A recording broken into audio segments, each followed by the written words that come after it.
right, everyone, I think we can go ahead and get started. It does look like the majority of our RAC members are here, as well as our staff. So thank you to everyone for joining us this morning. My name is Nicole Blase, and I am the Rules Coordinator for the Oregon Liquor and Cannabis Commission. Welcome to the Advisory Committee meeting for the Hemp Product Registry Permanent Rules Package. And thanks for everyone for taking time out of your busy schedules to join us this morning. A few housekeeping notes before we get started. Today's RAC is being recorded. Please ensure that your phone or computer are muted unless you are speaking at the meeting today.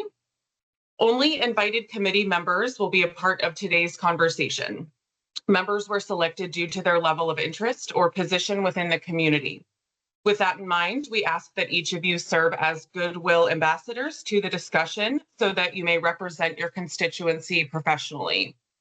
Please be courteous to other committee members so that we don't have multiple participants speaking at once if we can help it.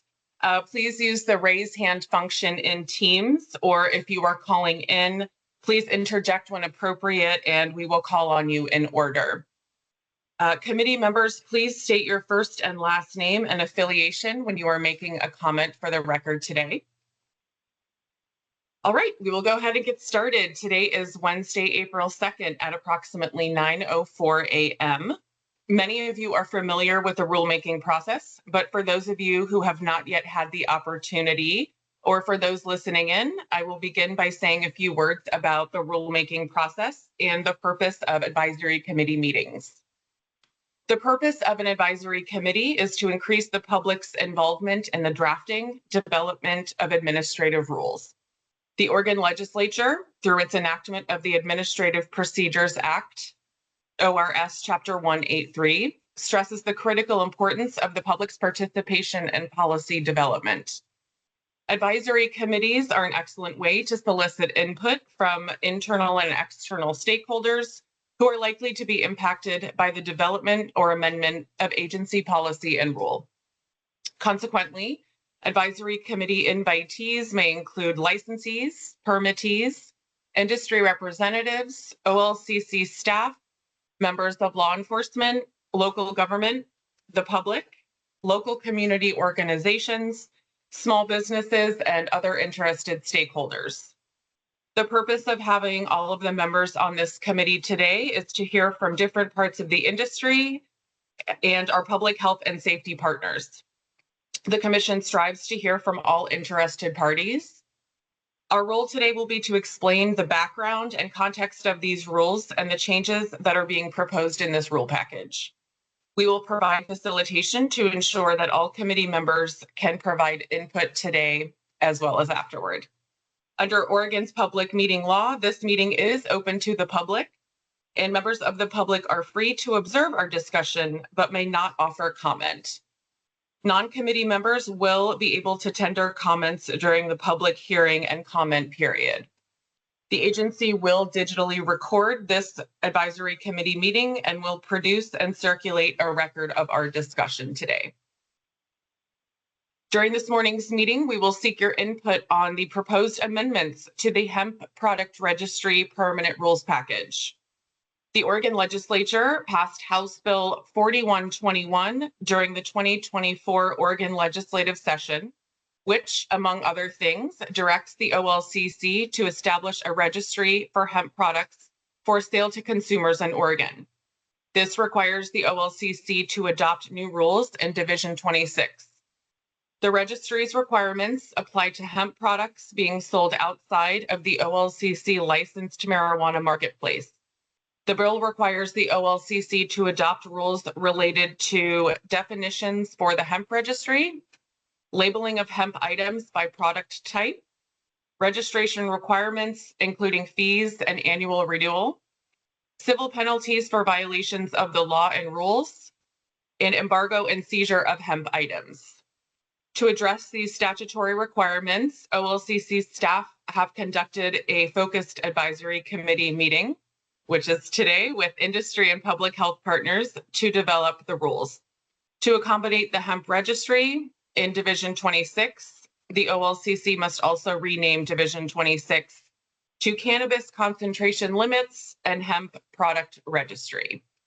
A lot of this information was sent out in some of the meeting materials, but we have our OLCC staff here to go into this further. Again, I'm Nicole Blase, the rules coordinator for the OLCC, and I'll introduce some of the OLCC staff that have joined us today. Our subject matter expert, Anthony Galtoski. Anthony.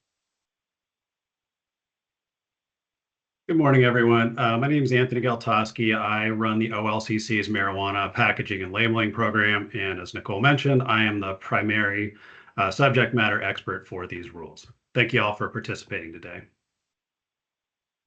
Thanks, Anthony. And are there any other OLCC staff that would like to introduce themselves before I introduce our RAC members?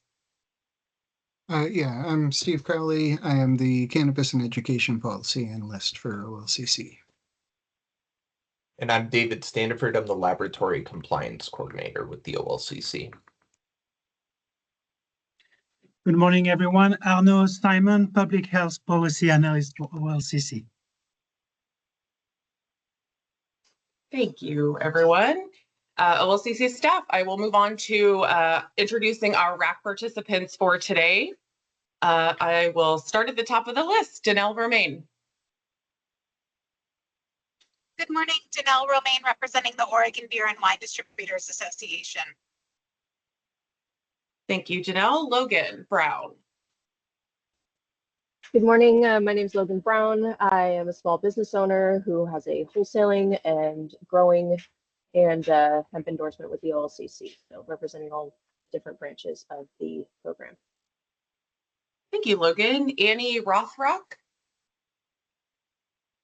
Hi, Annie Rothrock with Wild CBD. We have hemp product in the open market as well as in the OLCC market. Thank you, Annie. Ryan Evans. Hi, everyone. My name is Ryan Evans. I'm the CEO of Shift Naturals.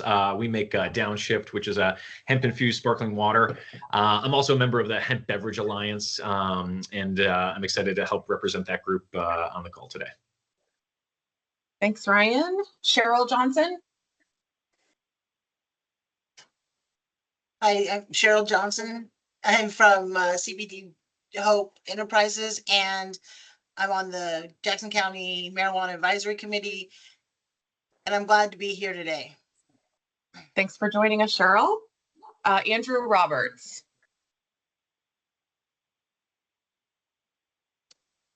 Stuart Hicks.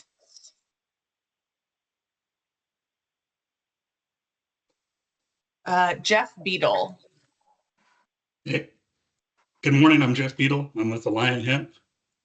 We have products that are direct-to-consumer hemp products, completely outside of OLCC.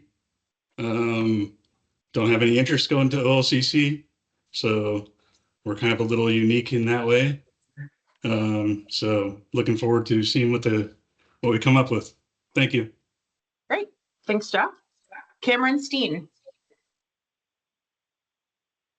Hi, good morning. I'm Cameron Steen. I'm with Point Blank Distributing in Portland, Oregon. We're a craft beer distributor. I oversee our non-alcoholic division, which includes the sale of several hemp-derived CBD and Delta-9 THC brands and their products.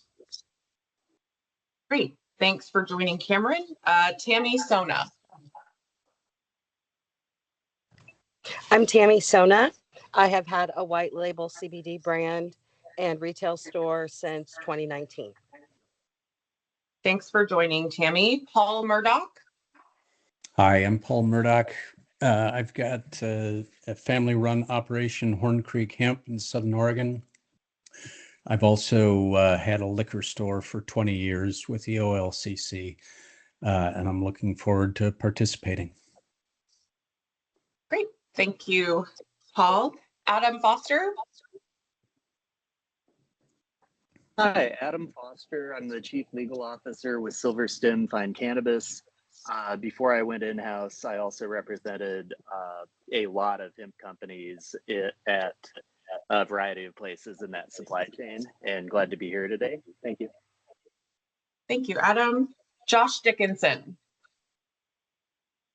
Hi, this is Josh Dickinson. I'm with EVG Extracts. We're a vertically integrated farmer, extractor, and manufacturer of white label products that are sold through our brand partners direct to consumer, and also many of them are within the OLCC framework. So glad to be here.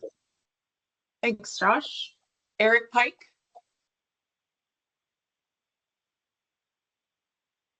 All right, Mary Kay Michaels. Hi, I'm Mary Kay Michaels. I'm with the Big Village Coalition. We're focused around substance misuse prevention among youth. Great, thanks for joining us, Mary Kay. Lee Stewart.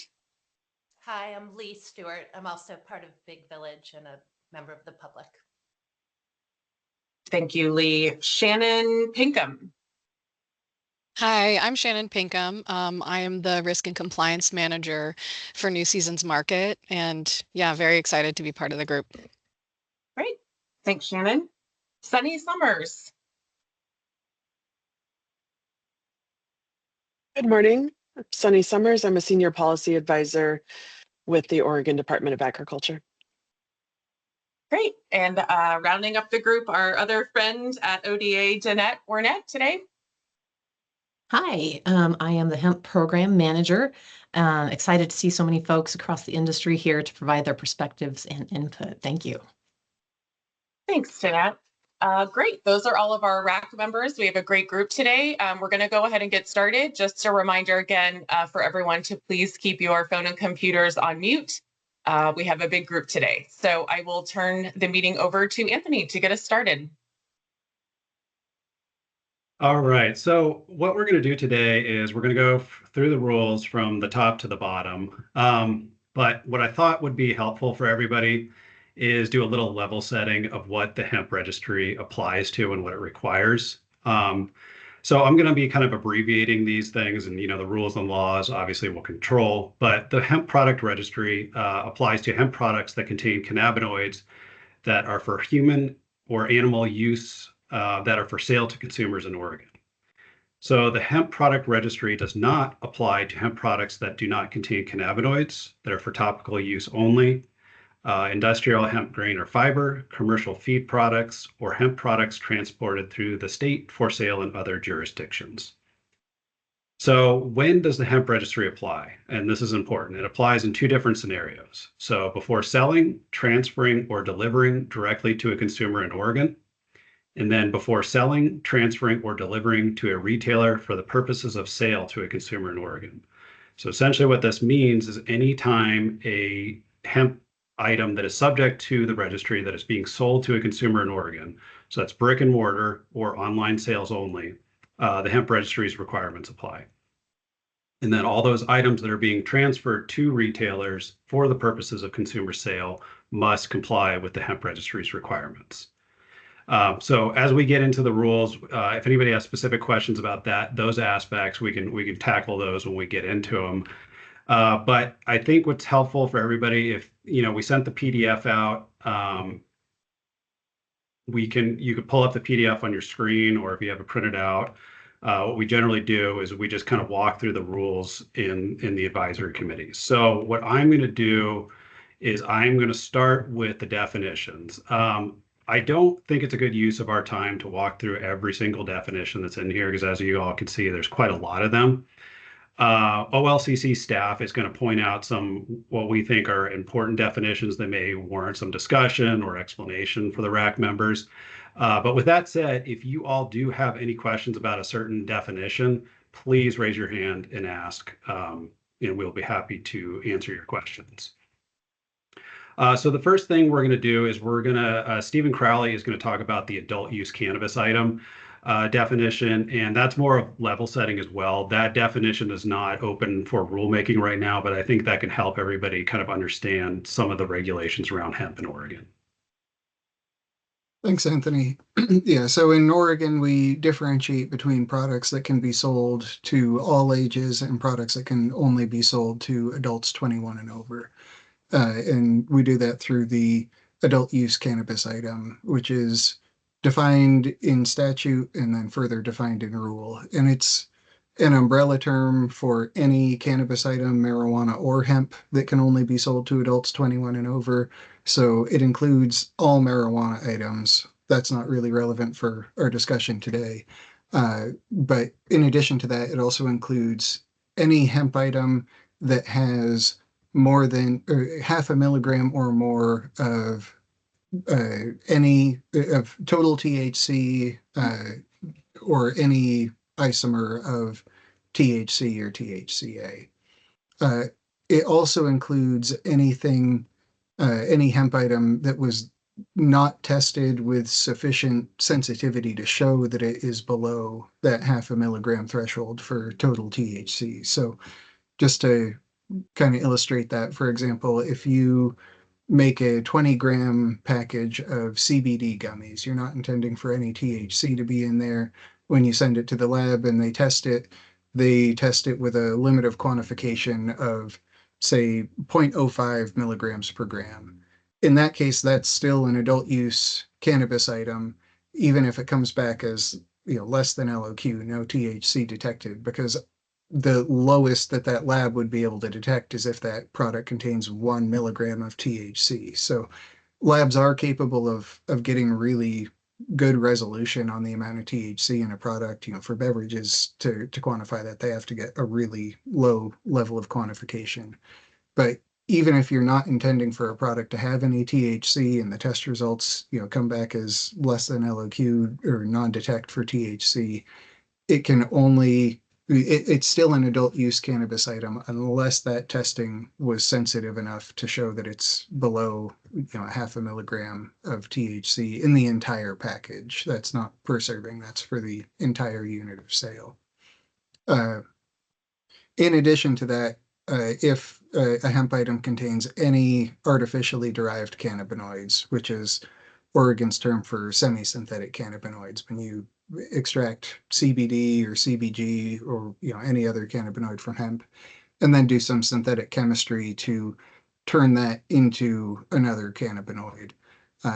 If a product contains any artificially derived cannabinoids, then that is also an adult use hemp item. So kind of a big definition, but basically boils down to if there's half a milligram or more of THC in the entire unit of sale, or if it wasn't tested with enough sensitivity to show that, or if there's any semi-synthetic cannabinoids, those all put it into the adult use category.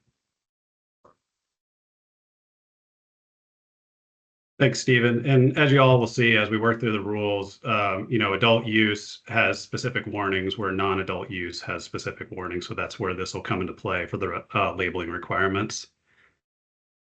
So the next thing we would like to talk about is in the definition, subsection 6, the definition for adulterated. House Bill 4121 essentially allows OLCC to refuse to register hemp products that are adulterated. And the main adulteration definition that is in the bill and that is in rule here has been copied. By and large, this is FDA standard language for adulteration of food products.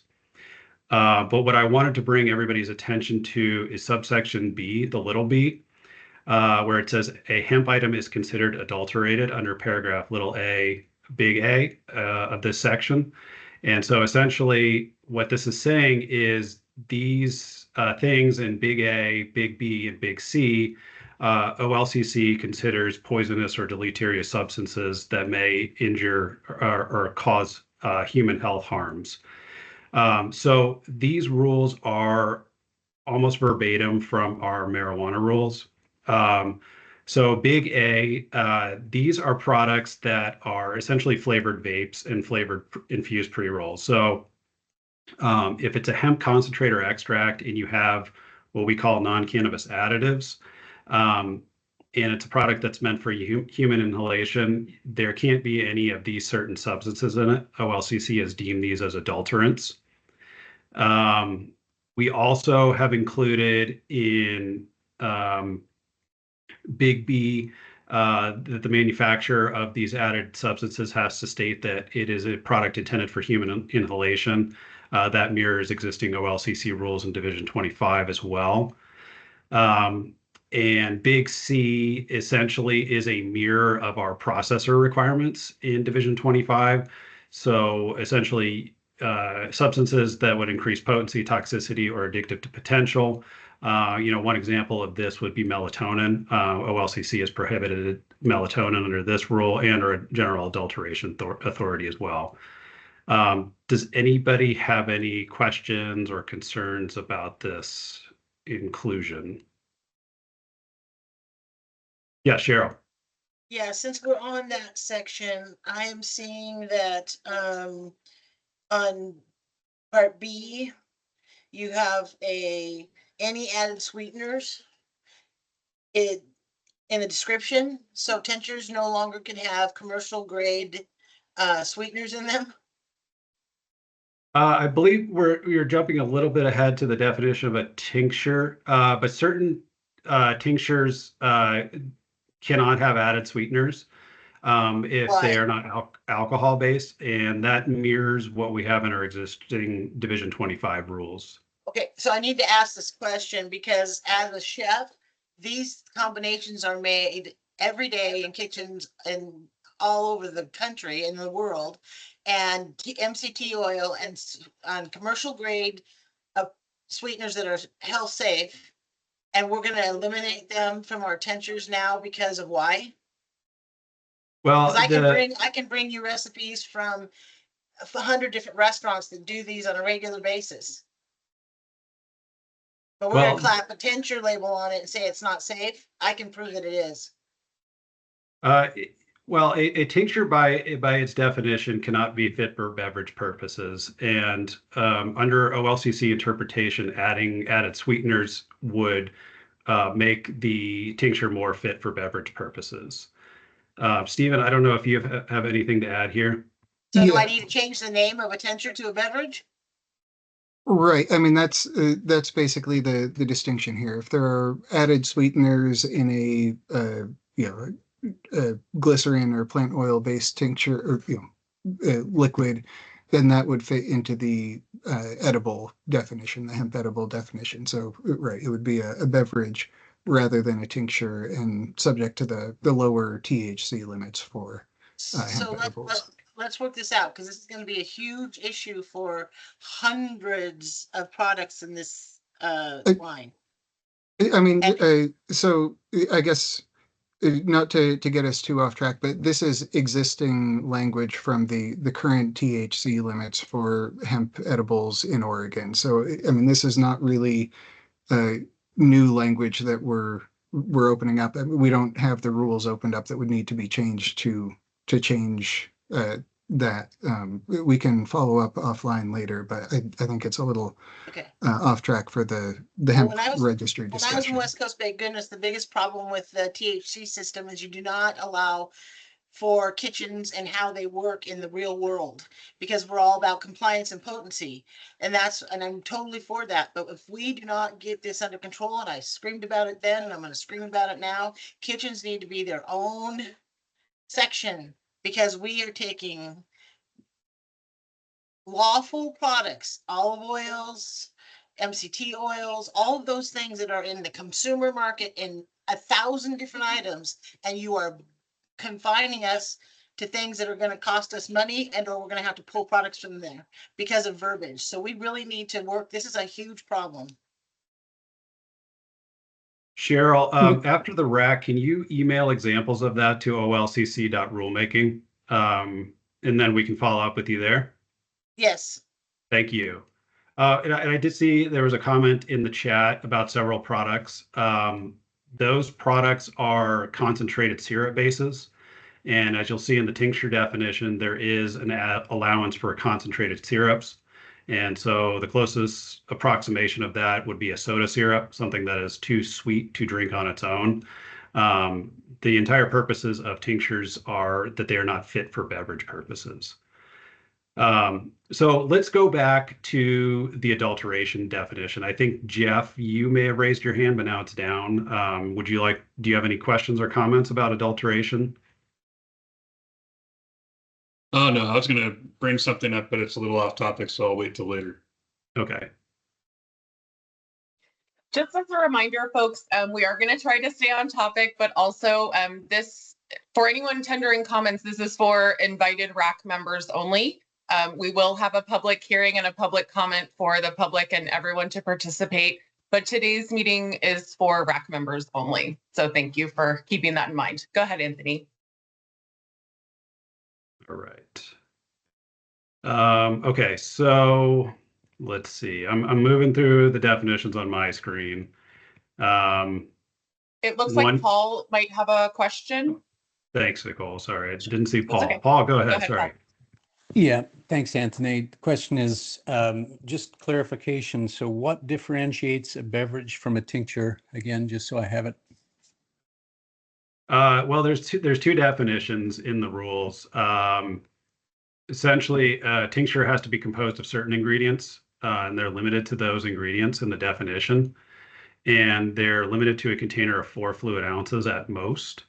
And essentially, like I said earlier, a tincture cannot be fit for beverage purposes. So it should not be something that people are just consuming, as a drink, essentially. Okay, thank you. Yeah, you're welcome. The next definition that I would like to bring everybody's attention to is 44. That is the definition of manufacturer. In my mind, this captures this definition captures the person that is actually creating the hemp item. I don't know if anybody that works in the hemp industry has a better definition or sees a problem with this. And where this is relevant is on the label. You're required to list who the manufacturer is. And you're also required as part of the registration process to provide information as to who the manufacturer is.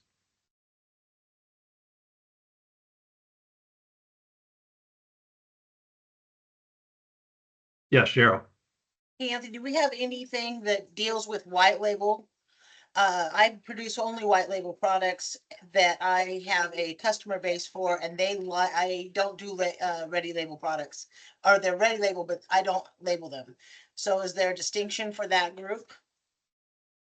I don't think so necessarily. I think the labeling rules would still require the label to list you as the manufacturer, but it doesn't. The registration process does not require you as the manufacturer to register. So it would, most likely require, or the best course of action would be one of your clients to register. Thank you so much. Yep. Right. I'm not seeing any other hands raised. So the other one is 54, the definition of responsible party. So the definition of responsible party essentially means the person that is going to be subject to the hemp registry's requirements. So as you can see in the definition, it is the person, and person is we use a statutory definition of that. So person basically is an individual, it's a corporation, it's an LLC, and some other business entities as well. So it's basically the person that either manufactures, packages, or delivers the hemp item that is going to be sold to a consumer. So that's kind of the catch-all term that we use for those 3 types of transactions or people. I don't know if anybody has any thoughts or concerns with this. Adam. Hey, thank you.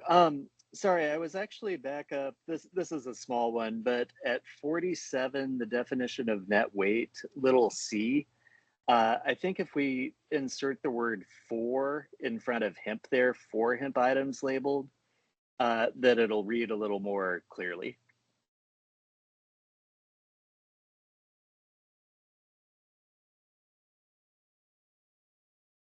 Yes, I agree. Yeah, I just took some notes. Thanks, Adam. Thank you. Does anybody have any thoughts, concerns? Responsible party? Not hearing any. And so the other one I wanted to bring up is the definition of the hemp symbol. We are proposing that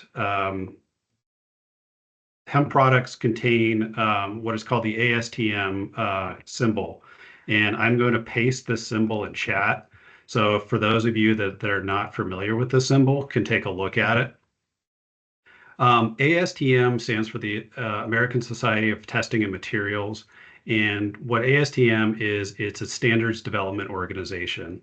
Standards development organizations are non-governmental bodies, by and large, that adopt standards that impact our lives everywhere around us. So, you know, the USB port on your computer was developed by a standards development organization. The shape of the stop sign was developed by ANSI, another standards development organization. So this symbol was developed and has been adopted by ASTM, and it is in their D37 cannabis standards that have gone through many rounds of voting and have been adopted by their members. Several states have adopted this symbol, and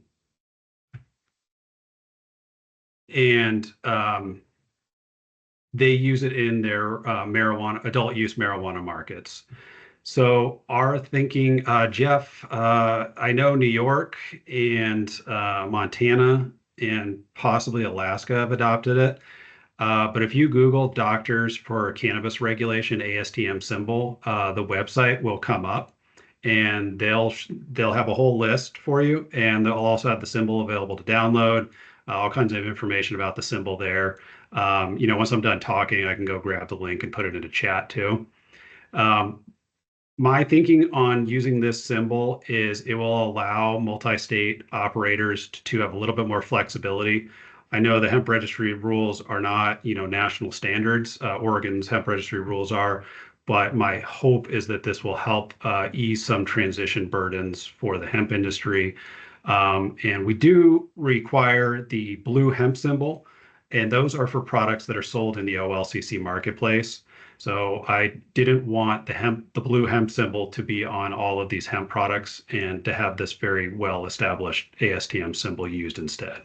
Adam. Hey, thank you. I was going to say I support the use of this symbol. I think that standardization across states is a good thing in this regard, putting consumers on notice of what they're consuming in a way that will be consistent across states, I think is really good. I was just also going to mention the Doctors Organization has kind of rebranded, and they're Doctors for Drug Policy Reform now, or the number 4 DPR. And, you know, as you said, Anthony, they have a lot of examples of the use of the symbol in practice, but I do support that change. Thank you.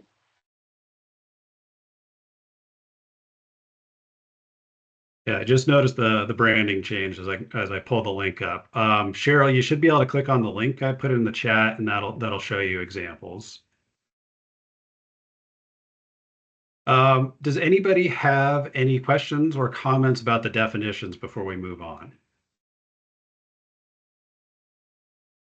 Annie. Yeah, Annie Rothrock, Senior Compliance Specialist for Wild CBD. We understand that the symbol has been adopted by Georgia most recently for their hemp program. The concern and the description of this symbol as a recommendation for the cannabis industry and the adoption of it for marijuana markets in other states causes me some concern for consumer confusion. Most of these products are going to be THC free, you know, even though they have cannabinoids or minimal amounts of THC, and to have a symbol that's already being used for marijuana markets, I think will cause more confusion than help in terms of public safety and education until hemp and cannabis can be better differentiated in the open market.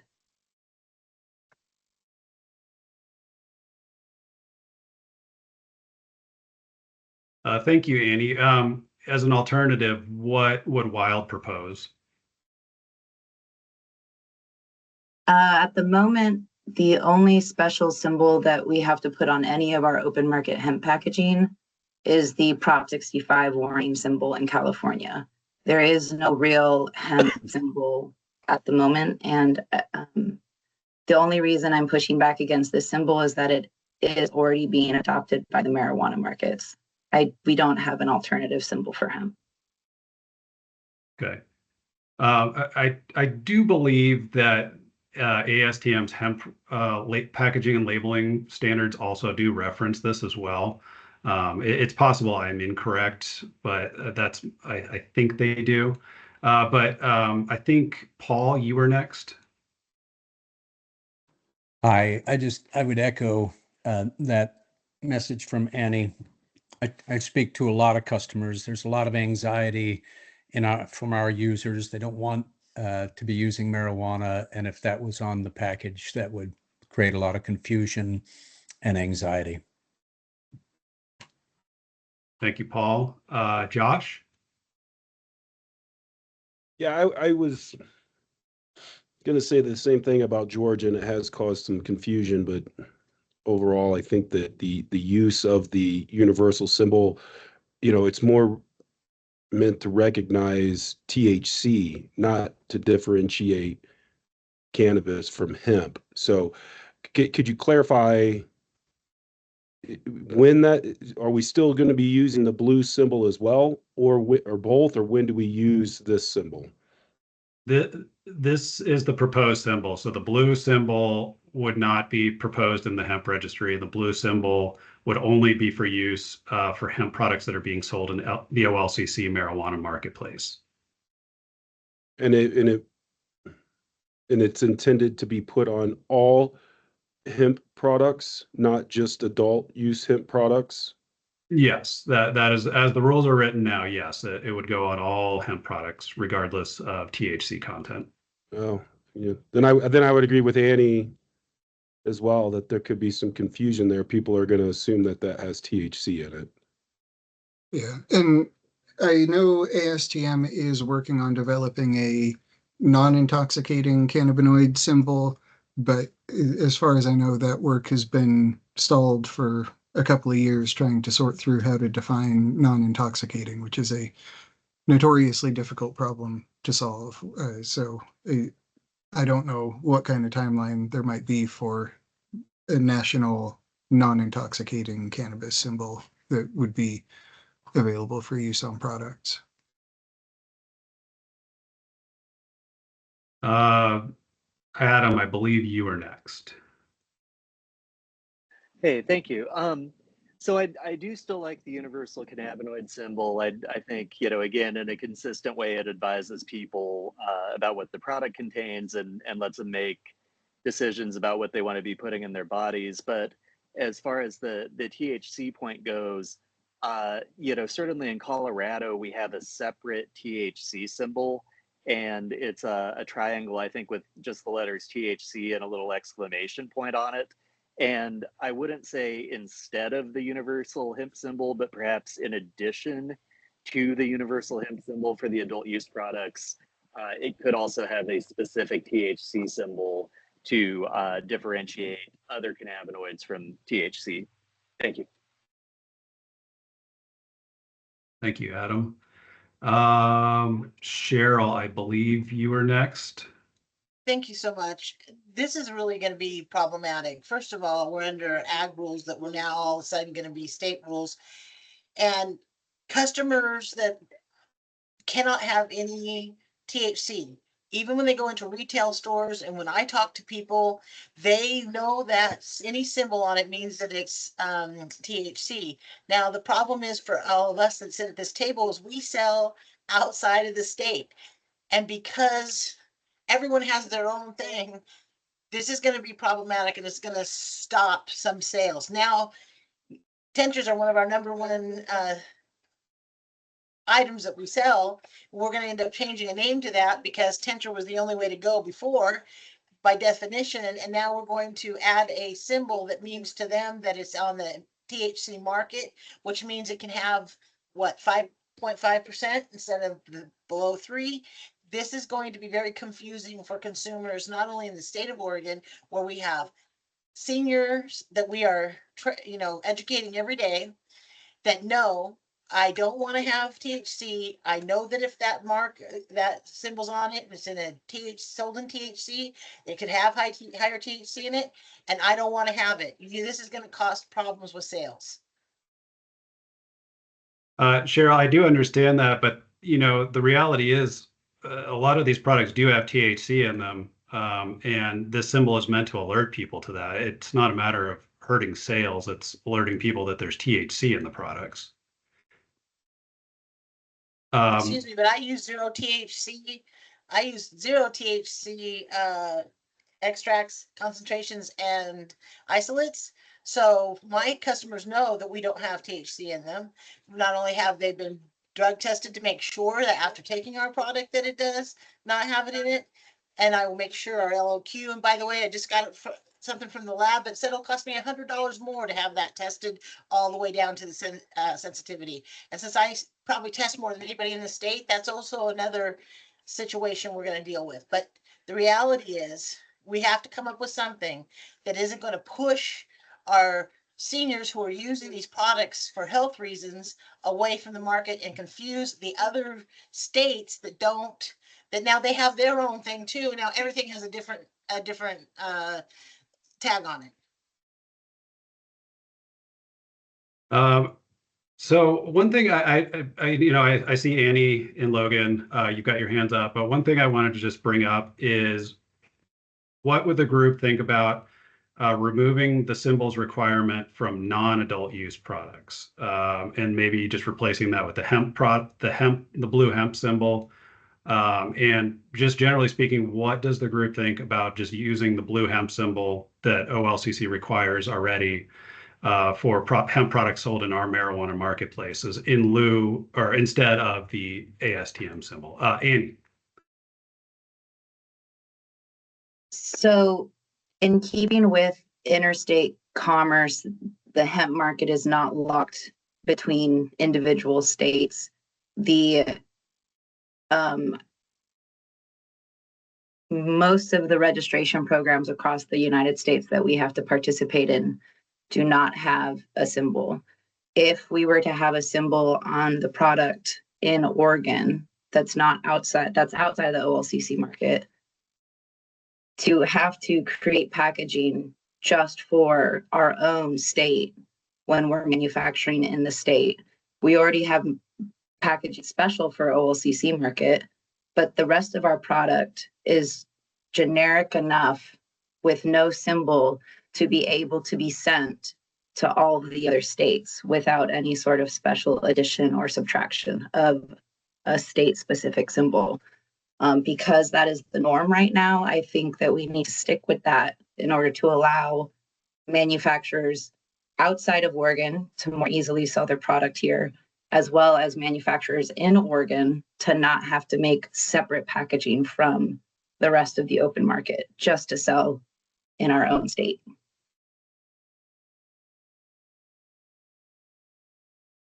Right. Thank you, Annie. Logan, I believe you had your hand up next. Yeah, thank you. Annie almost perfectly kind of summed up what I was saying. What I was intending to say, just sort of the variation. I understand that we're trying to adopt this symbol to kind of be more inclusive. However, I mean, I'm looking at the chart that you're saying, and there's still only a handful of states that are using this symbol. We do currently sell within the OLCC market, so a lot of our products are labeled with the blue hemp symbol. But I think it is really important to, when we think about like interstate commerce and how that's going to be affected by the type of symbology, that the educational aspect of trying to make people understand what the symbol means, and also kind of just alluding back to what Stephen said about how it is hard to figure out what these non-intoxicating symbols should look like. So I guess I'm sort of wondering what the rush is on trying to put this one out. Like, I think this issue specifically could use some more incubation and use some more time to develop a symbol that isn't so confusing and does feel like it encapsulates everything that we're trying to get across by letting people know that there is THC in this, but not an intoxicating level, and have it be differentiated from a THC product. So I feel like, is it possible that is that we can just sort of shelf this topic on this rule draft and then kind of come back to it, or not? The way the labeling, so I do the labeling in the marijuana side for the OLCC licensed stores, and any change that we require after a label has been approved by us requires quite a lot of industry upheaval and expense. So in my mind, it is always better to address these topics up front instead of trying to tackle them down the road, because essentially what this would require is OLCC would have to issue a sell down and then sunrise the adoption of a symbol. And so I would much rather prefer to have the symbol required at the outset. And just for what it's worth, OLCC does strongly believe that there needs to be some kind of symbol on these products. Yeah, I definitely agree with that. So in that case, I think the blue symbol with the word hemp on it is probably the most in alignment with the product that we're selling. Thank you, Logan. Jeff, I believe you had your hand up next. Yes, thank you. So, my issue is that, if we're really wanting to just tell people that there's, cannabinoids in this, isn't that what the label's for? We clearly state what is in the product on the label. I don't see that a symbol makes a difference one way or another. You say that we want to, make sure that interstate commerce is protected and so on and so forth, yet there is nothing in place for us to regulate anything coming in from the state, from outside of the state. All this is doing is hurting people in the state that are trying to make products here. If we have to put this onto our products, people can send stuff in from out of state all day long. Anybody who read the report that was just recently released that talked about how the OLCC went in and purchased hemp items that were all out of compliance, so on and so forth. Can see that like there was a bunch of stuff being sold in the open market that was totally out of compliance, and yet they didn't do anything. It's in Oregon and they didn't do anything. There's laws in place. They didn't do anything. And I'm supposed to believe that like we're going to do something about people sending stuff in from out of state who didn't put a symbol on it, but you guys are going to make us put a symbol on it? I'm just not buying it, and I think it's a bad idea. Thanks. Just to be clear, that is exactly what this hemp registration, to our understanding, is intended to address. It does apply to products being sold online from other states to Oregon consumers. How are you going to enforce it?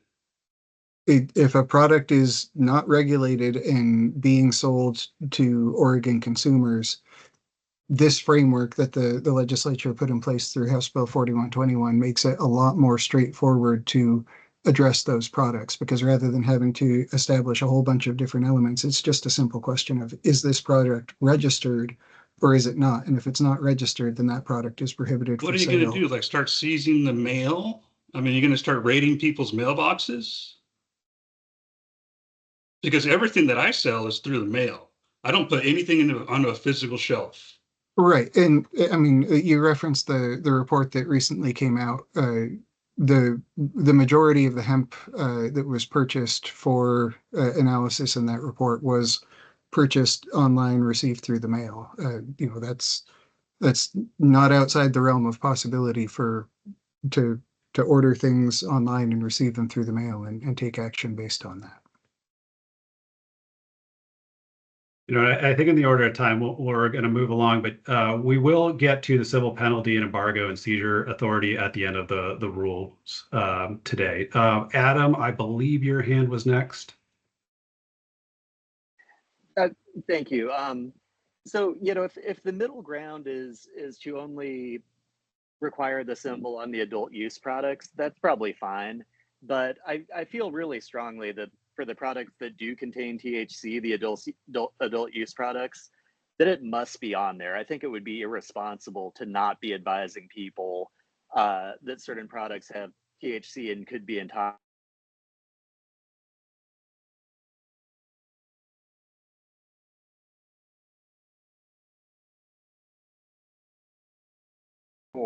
So this must not be intoxicating. I think it's just part of consumer protection and consumer awareness. I will also say I'm on the board of Doctors for Drug Policy Reform, and we're trying really hard to get that symbol adopted across all states. Anytime it comes up in any state and we hear about it, we're really advocating for it because, you know, it's just like, I think maybe Anthony was saying that with a stop sign. Everyone knows what a stop sign looks like. You don't have to stop and think about, you know, what you're supposed to do. And for the THC products, I really hope that we do have a symbol that clearly identifies them as adult use only products. I think otherwise is a disservice to public health. Thank you. Thank you, Adam. You know, and I do apologize if I get to people out of order. You know, there's a lot of hands going up, but Ryan Evans, I believe you were next. Yeah, I just wanted to say really quickly, we just launched a new product and we're voluntarily putting the ASTM symbol on it just because, in the Hemp Beverage Alliance, again, these are for intoxicating hemp-infused beverages. We're very much advocating for it. And so like Adam, I think for anything intoxicating, having the ASTM symbol on there is great. I think the downside with having the blue symbol is, creates confusion when you go to other markets, Georgia, again, as a reference to one. And I think one of the key things that I'm just going to try and do is, look at this not just for Oregon brands, but like the gentleman was just saying, for any brands that are out of state, how we can cleanly and most effectively enforce compliance with them as well.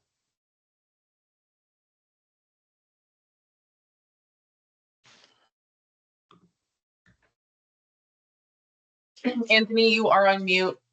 We do have quite a few hands up. We do want to make sure that we get through all of the language today before we accept all of the comments. So Danelle, you have your hand up, and then I do think we need to move on. So Anthony, you are on mute, so go ahead. I'll let you continue. Thanks. Danelle, go ahead. Thanks. Hey, thank you. I'll be real fast. I'm Danelle Romaine with the Beer and Wine Distributors. Without having a position on this, I was just going to say that we have dealt with Oregon-specific product labeling in the past under the bottle bill. And when it's been onerous for producers, OLCC has allowed them to put kind of an aftermarket sticker on the product if it's an issue at first to have it on the actual can. So there probably are ways to figure this out so that everyone can comply without it being overly onerous to do an Oregon specific product. Thank you, Danelle. So the next thing we are going to move on, and obviously if anybody has more comments about the symbol or the definitions, please email the rulemaking address that Nicole put in the chat there. The next thing we're going to look at is 6010, the fees. Does anybody have a question about this? Logan. Yeah, I was just hoping for a little bit more of an explanation on where the fees come from and how we've kind of landed on those numbers. I am a hemp grower, manufacturer, all those things. So I currently do submit packaging for labeling approval and, work within the metric system and all of that stuff. And as far as I know, and my understanding from this side of the industry, this fee is substantially more than the other ones that we do have to put, for packaging or labeling approval right now through the OLCC program is $100 each, I believe. And that is a one-time thing. So I am just kind of wondering, where how we decided on the recurring renewal fee and how we landed on such a high fee for each product. Thank you for that question. My name is Amanda. I'm with OLCC. And so that's the fee is something that has to go through an agency's fiscal department.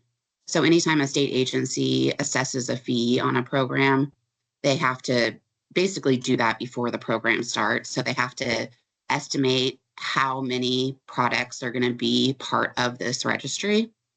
And so that's done during the agency's budget process for the most part.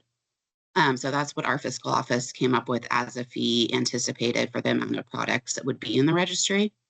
It is very similar to the fee that's assessed for the hemp registry in Utah, based on the amount of products that they have through their hemp registry.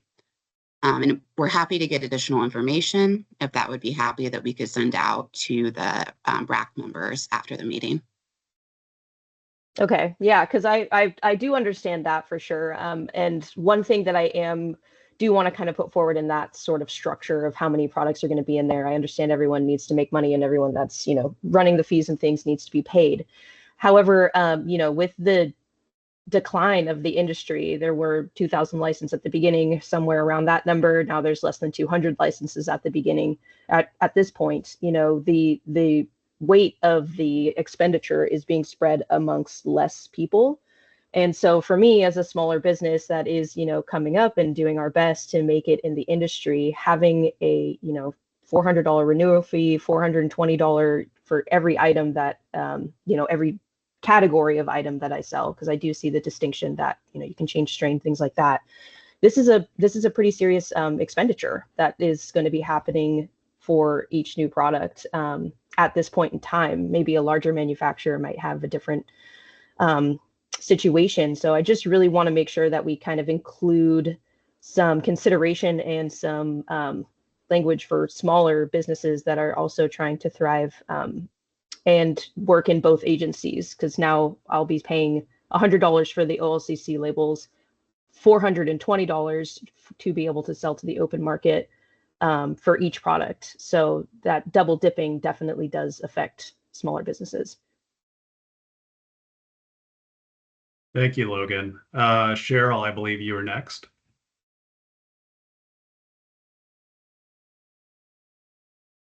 This is very problematic, as I've been in the OLCC system, going from 100 to 420 per item, and then have to pay that every year. Every one of us who was in OLCC system knows what the marijuana product processor endorsement was. We put everything on it, every potency and every flavor. So if we're going to make us pay a horrendous fee that isn't even regulated, it should not even be being regulated in the OLC system to begin with. We need to make sure that that includes every potency, every flavor to the same product.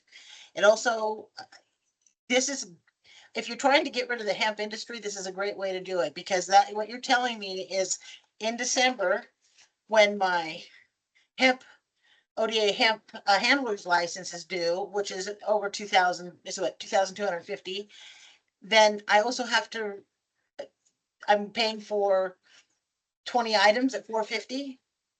Who can do that? I mean, maybe if you're going to support all the big businesses that have a lot of bandwidth, but small mom and pop companies that are just doing good work, you're gonna price this right out of the market. So I think we need to just remember that where you can mitigate that expense, and then I don't understand why it has to be every year. It should be if you change it, any changes with this formulation, then you have to renew it, because I didn't have to do that on my products on the OLCC side. And so now we have a new regulatory agency on a agriculture product that is now more expensive than the stuff that is on the THC space.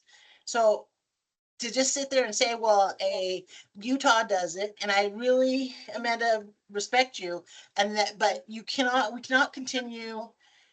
Well, we want to make this like OLCC and more regulatory and more safe, which I believe in, but we're going to make it cost more than OLCC, when additionally to these fees, we have to still pay my kitchen license that's due in June. No one is speaking up on that, and we really need to, if we're going to have that fee, then we have to make sure that everything on that form, potencies sizes and flavors have to all be under the same. Thanks, Cheryl. Cheryl. We have quite a few people with their hand up. We really do need to get through the language first. So Ryan Evans has been patiently waiting. After Ryan submits his comment, we're going to move forward and try to save some of these comments until the end. If you have a question specifically about the language we're discussing, please raise your hand. But general comments we'll keep till the end. So Ryan, thank you for being patient. Yeah, Ryan Evans, Shift Naturals, and the Hemp Beverage Alliance, we support the need for product registration. But to be honest, $420 per SKU, it's a significant financial burden, largely, just like the last speaker was saying, for small, operators that want to be compliant. What we propose is consider a tiered pricing structure. This market's going to be massive, but we can't smother the baby as it comes out of the gate.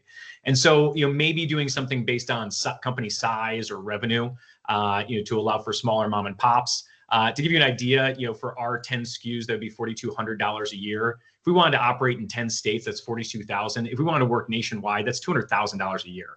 If we were doing $1 million a year in revenue, that's 20%. So you can see that this becomes pretty prohibitive very quickly.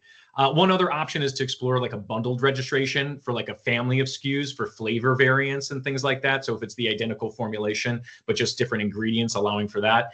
And then the last would be, some kind of multi-state reciprocity, due to reduce duplicative fees. If one state, already has a product registered and it meets the compliance requirements for Oregon, honoring that and doing vice versa with other states, I think that would help a lot with harmonizing, different state regulations across the country. Thank you, Ryan. One thing I did want to point out, and we'll get there, it's towards the end of the rules, but the registration process does allow registrations to contain multiple variants of the same SKU. So for example, a soda with 10 different flavors can all be registered under one registration and subject to one registration fee, one annual registration fee. That's not a requirement. That's an optional thing if people would like to do that.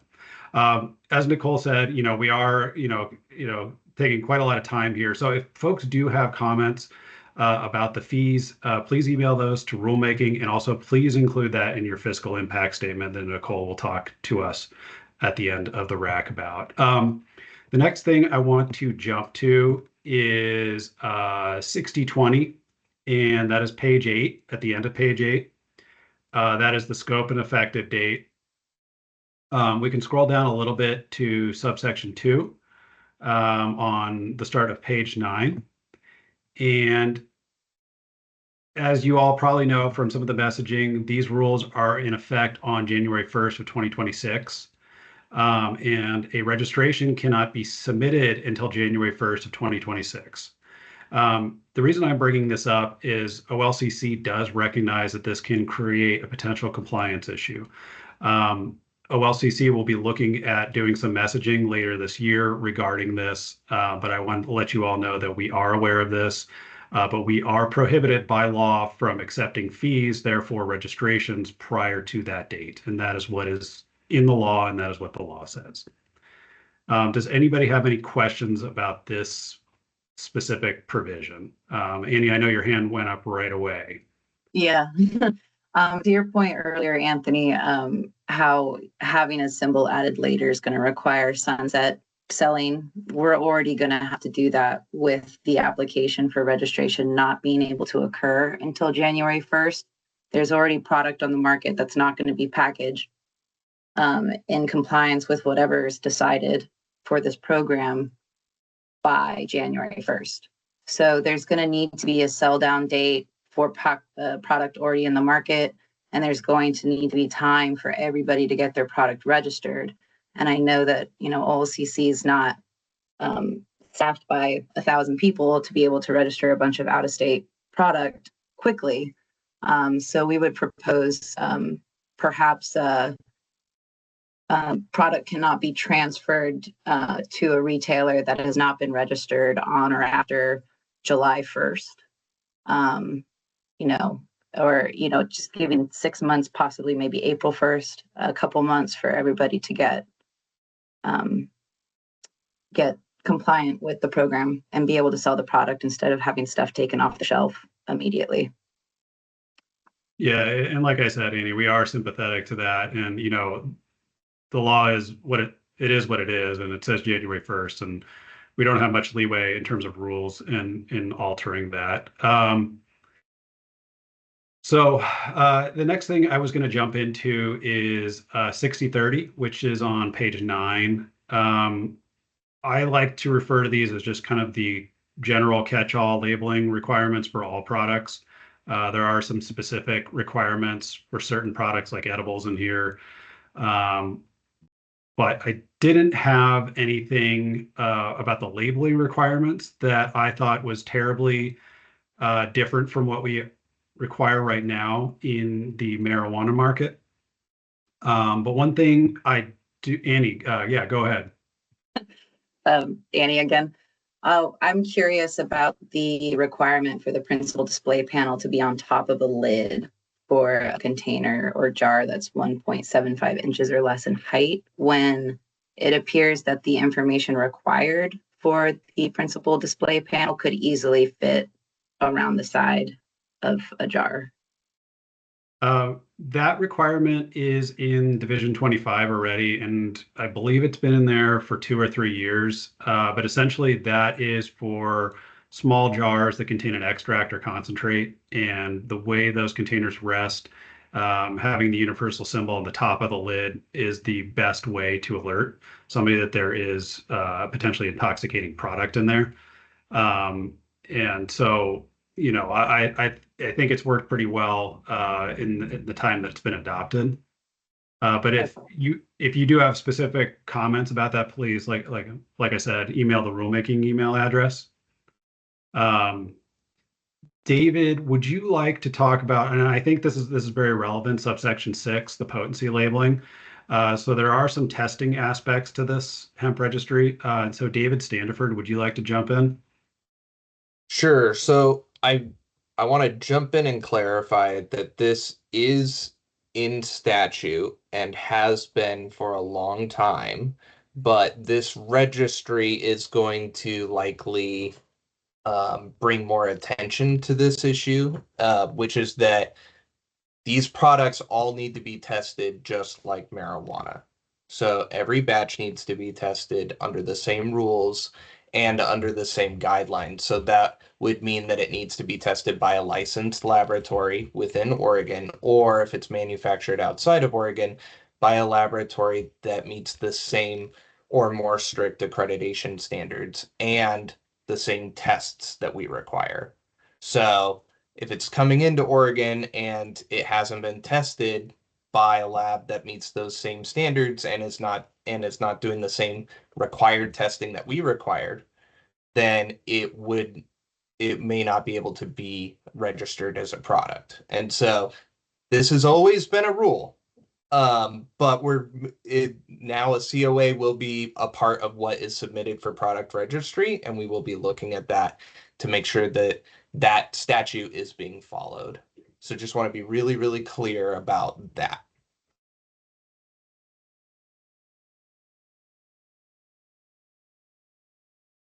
I think Jeff, do you have a question?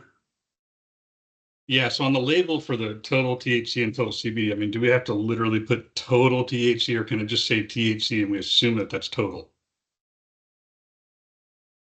It would just be the word or the letters THC is what you'd put, because that's what's required to be on the label, is the total. Okay, thanks. THC. Yep. Tammy.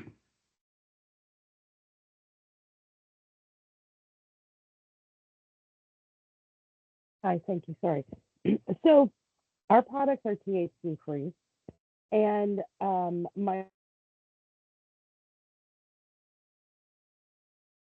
it's already pre-done. And we have always done batch and lot testing. We've always put the batch and lot sticker on each individual product.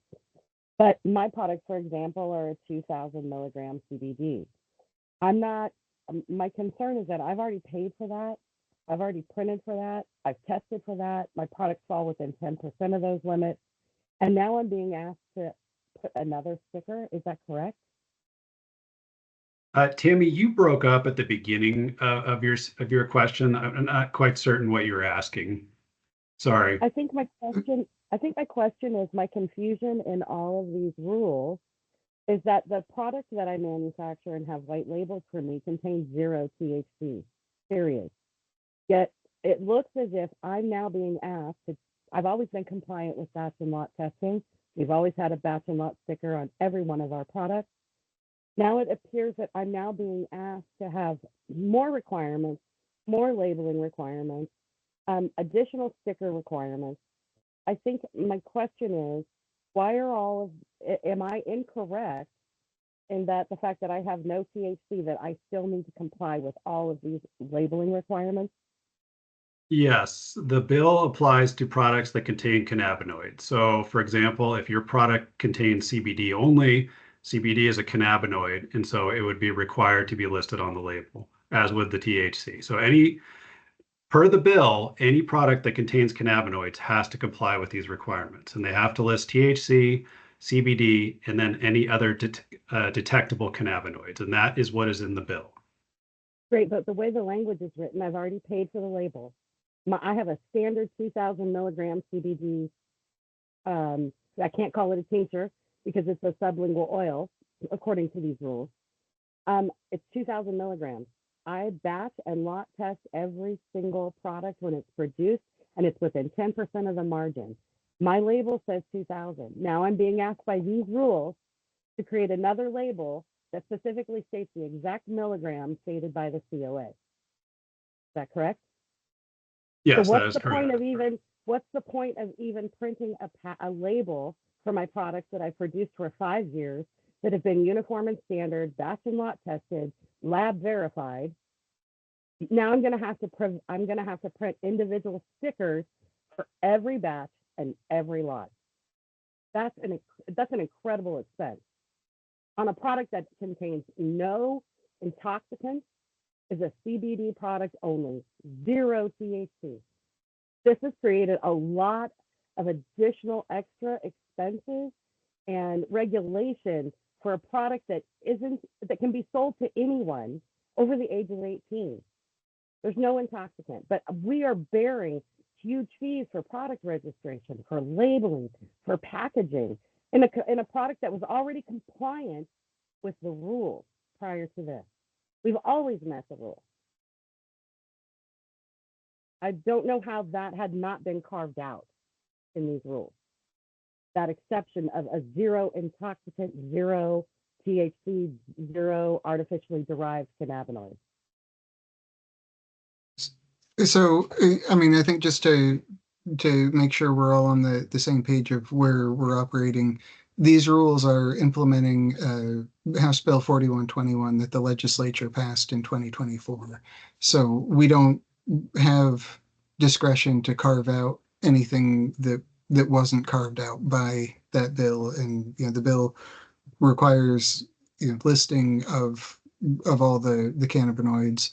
This is, I mean, typical for the way that marijuana edibles are currently labeled. Most edibles, I think, have the target potency on the principal display panel. So, like 2,000 in your case, 100 milligrams THC for a typical marijuana edible.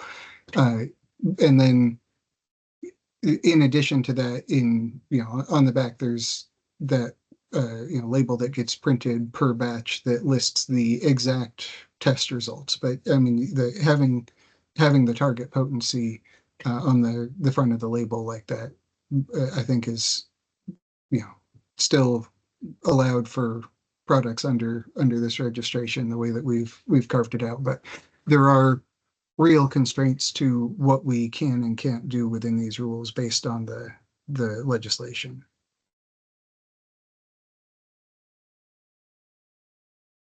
Jeff. Yeah, so just to clarify, so I was under the impression that we could still have a label claim, and as long as the lab results were within a specified range of that label claim, we were going to be okay. So what you're saying is it has to be exactly what the lab reports? Yes, and this is what has been required of OLCC marijuana licensees for quite some time too. So yes, that's what the bill requires. So if we have, So if we have some gummies that are labeled at 1,500 milligrams per bottle, and they come back at the lab showing 1,507, the principal display panel has to say 1,507. The principal, as Stephen mentioned, the principal display panel can have what's called a target potency, and that's the amount that you're hoping to get, that's hoping to be in the container. And under OLCC rules, you still have to put the actual lab calculated values, but the actual lab calculators and the calculated values and the target potency must be within 10% of each other. Otherwise, the OLCC considers the label untruthful and misleading. Okay. Just a reminder that comments are only for RAC participants. And So- Ben, I don't believe you're a RAC participant. Sorry, Jeff, to cut you off. Go ahead. So if we're dealing with, something that's at a 95% confidence level, I mean, how do we square that? You would essentially put as what's on the certificate of analysis. What needs to be on the label. Okay. Does anybody have any more questions about 60/30 or testing? I do. Yeah, go ahead, Jeff. It says that if the potency value for total THC or total CBD is reported by the laboratory is less than the limit of quantification, the value on the label must be listed as less than LOQ. So we currently have THC-free products that we have defined as less than 0.01% THC. Now, less than LOQ could very easily be a way worse, way less sensitive standard than my self-regulated 0.01, seeing as I can change the LOQ at the lab however I see fit, as long as it's under the legal statute limit of what the lab can do. So that seems ridiculous. Why would you want to water it down for the customer? So listing less than LOQ rather than listing zero, because a lot of times when people get a certificate of analysis back and see less than LOQ as a result, they interpret that to mean it's basically zero, and that can be misleading to consumers. So the less than LOQ being on there is to alert the consumer that there could still be some THC in there. I mean, your 0.01% limit, for example, that would be. Well, if you want, shouldn't we have some specificity instead of just less than LOQ? Because the LOQ can be changed. Right, and that's a terrible standard to just say less than LOQ. Plus, it looks like just ridiculous.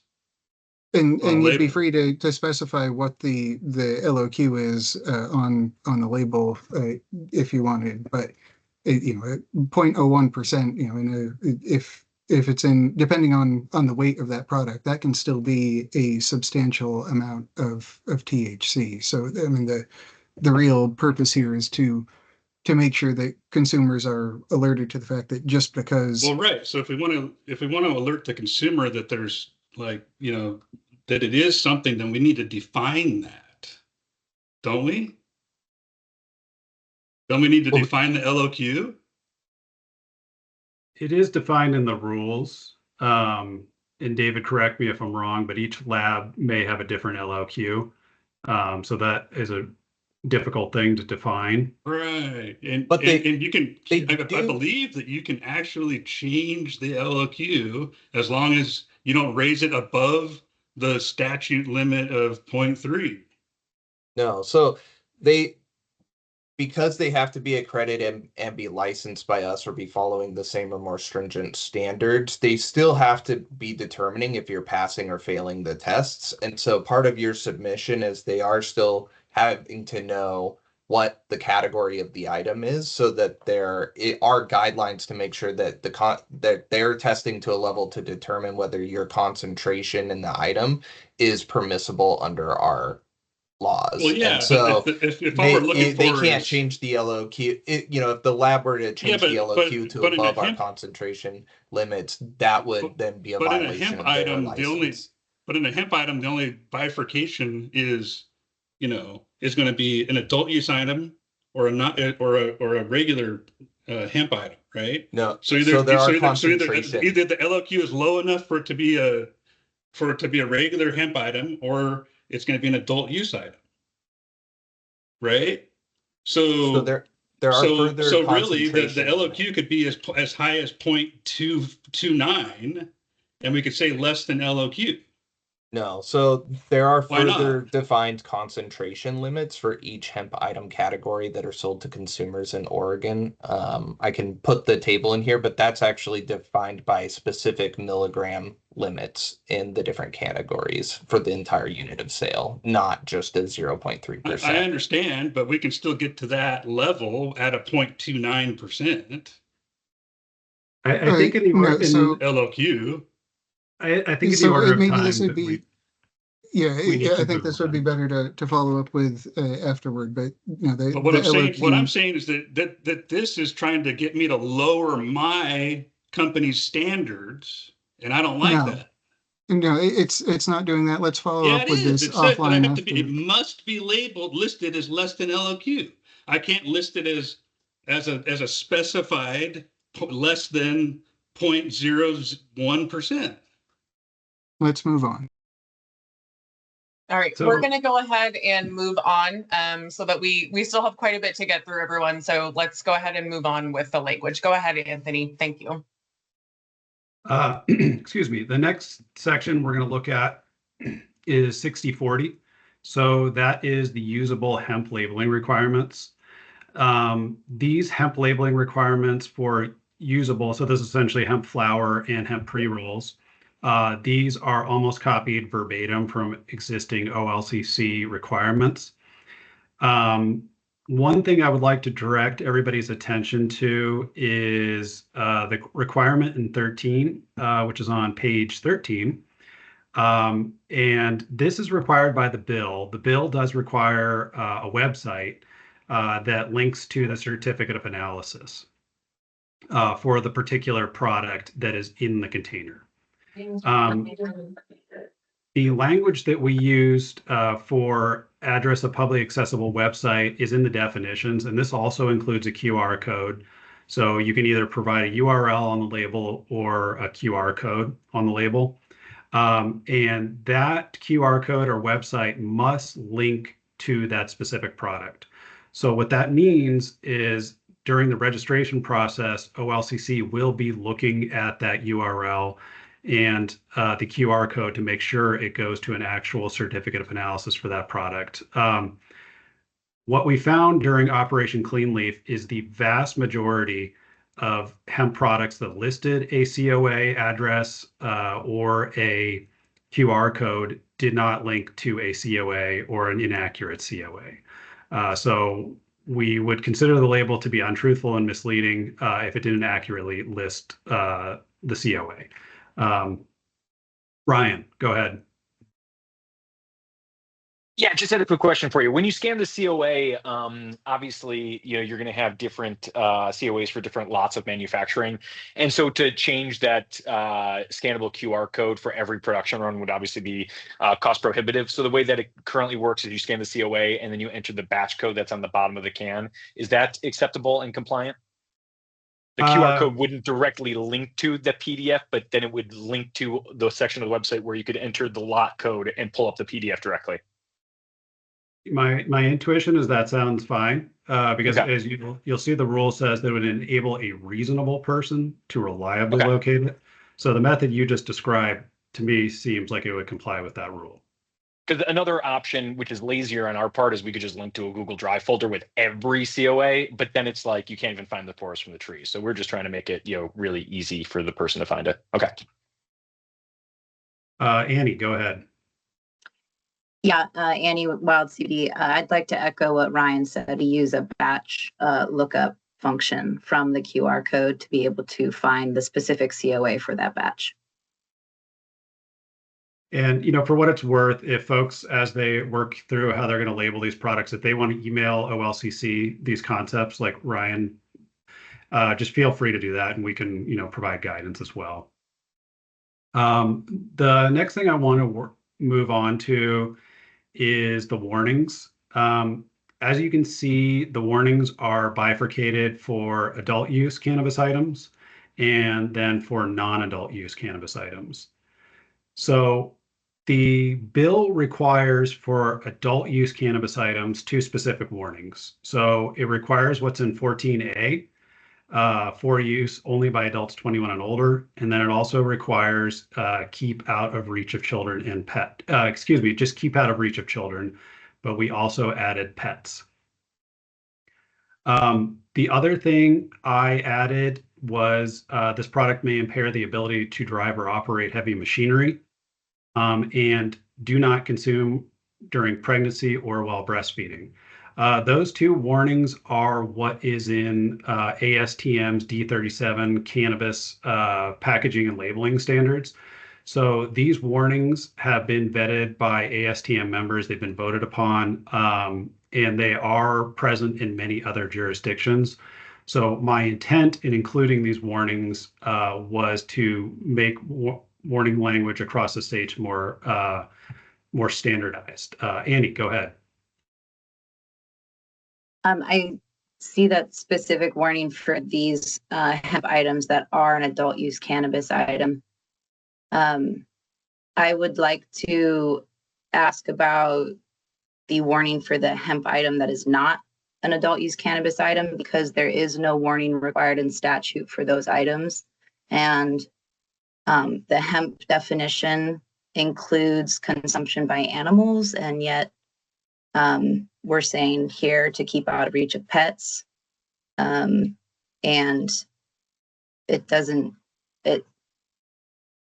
there's no statutory reason to have that similar language on a hemp item that's not an adult use cannabis item. Thank you, Annie. Does anybody else have any more comments about the usable hemp labeling requirements?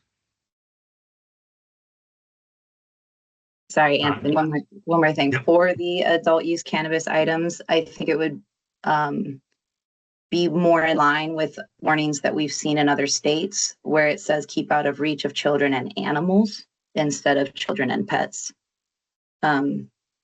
That one we have seen on, and then we could use the same packaging, try to use the same packaging as much as possible for other states if it says animals.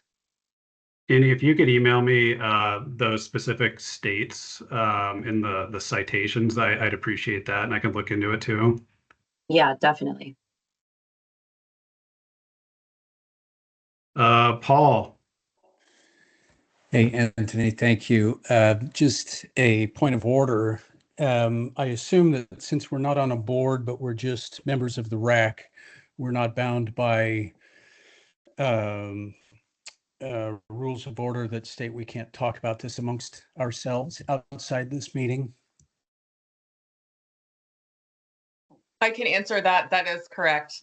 But as far as comments go, we're going to keep comments to the end of the meeting. We are just going to stick with questions for the specific language. We do need to get all of this finished. You are welcome to chat about this offline separately. So go ahead, Anthony. Thank you.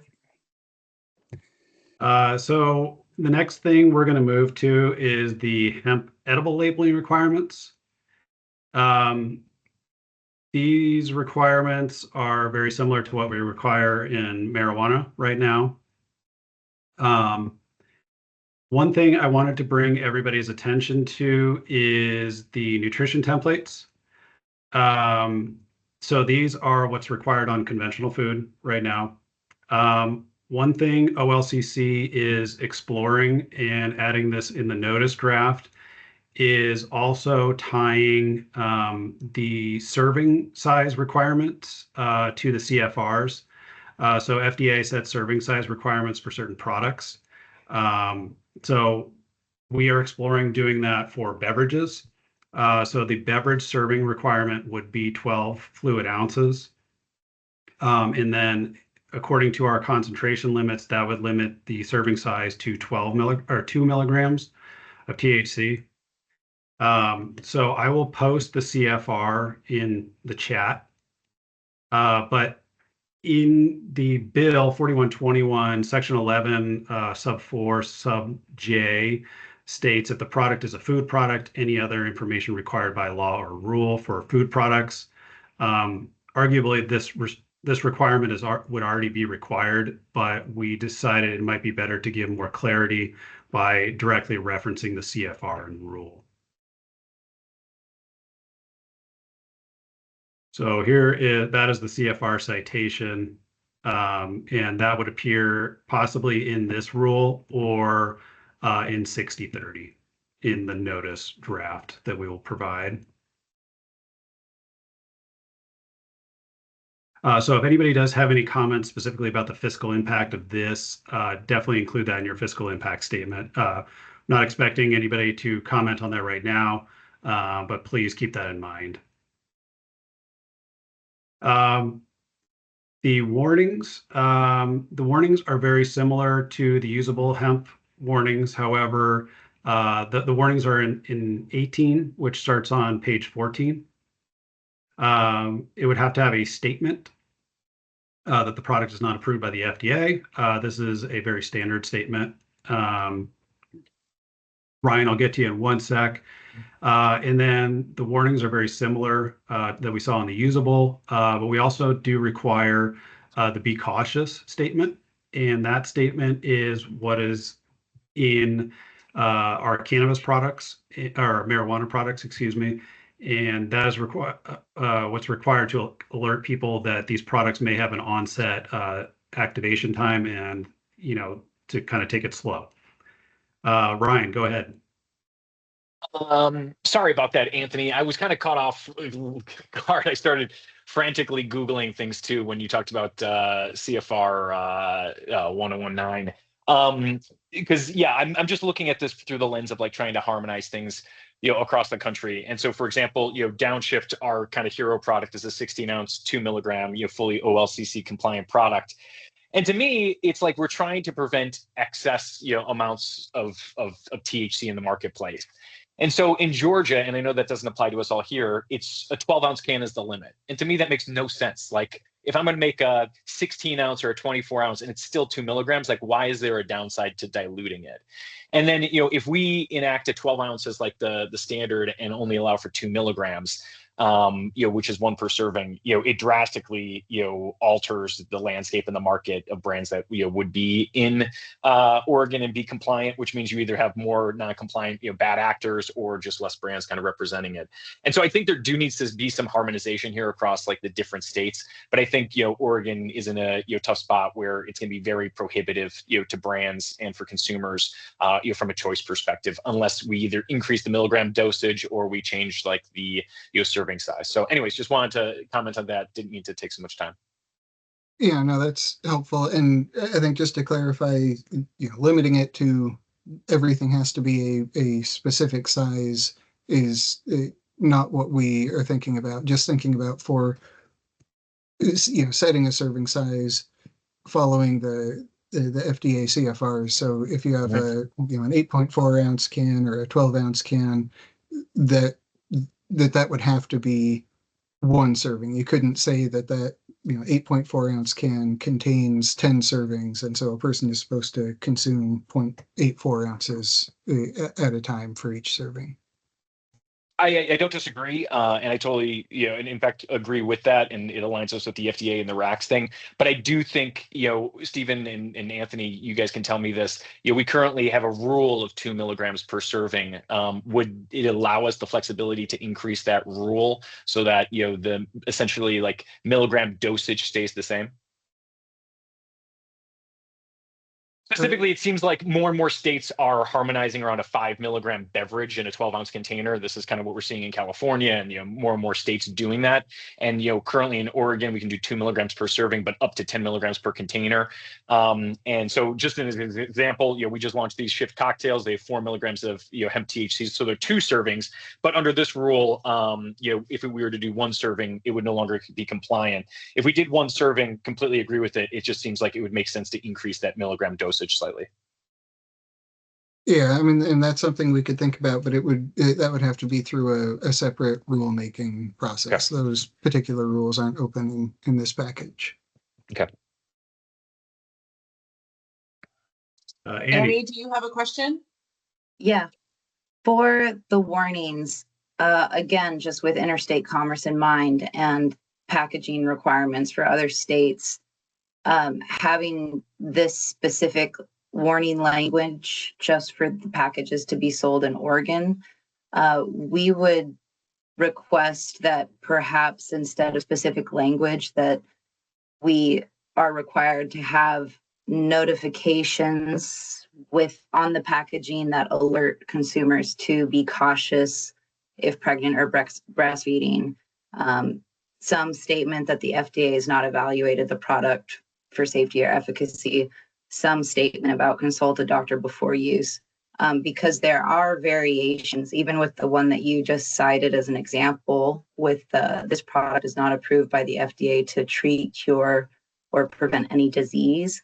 We have seen that in several different formats that I can also send over with citations as examples of the variations that we already have to deal with, and just trying to allow for people to have packaging that's already been approved in other states with those warnings that capture the intent of the warning, if not the specific language. Thank you, Annie. If nobody else has any comments about the edibles, I am going to skip through the hemp concentrate and extract labeling requirements. Those are quite similar to the other requirements we've discussed. They also mirror what's required in Division 25. Same thing for 6070, the hemp tincture and capsule requirements. But if anybody does have comments while I'm scrolling, please raise your hand.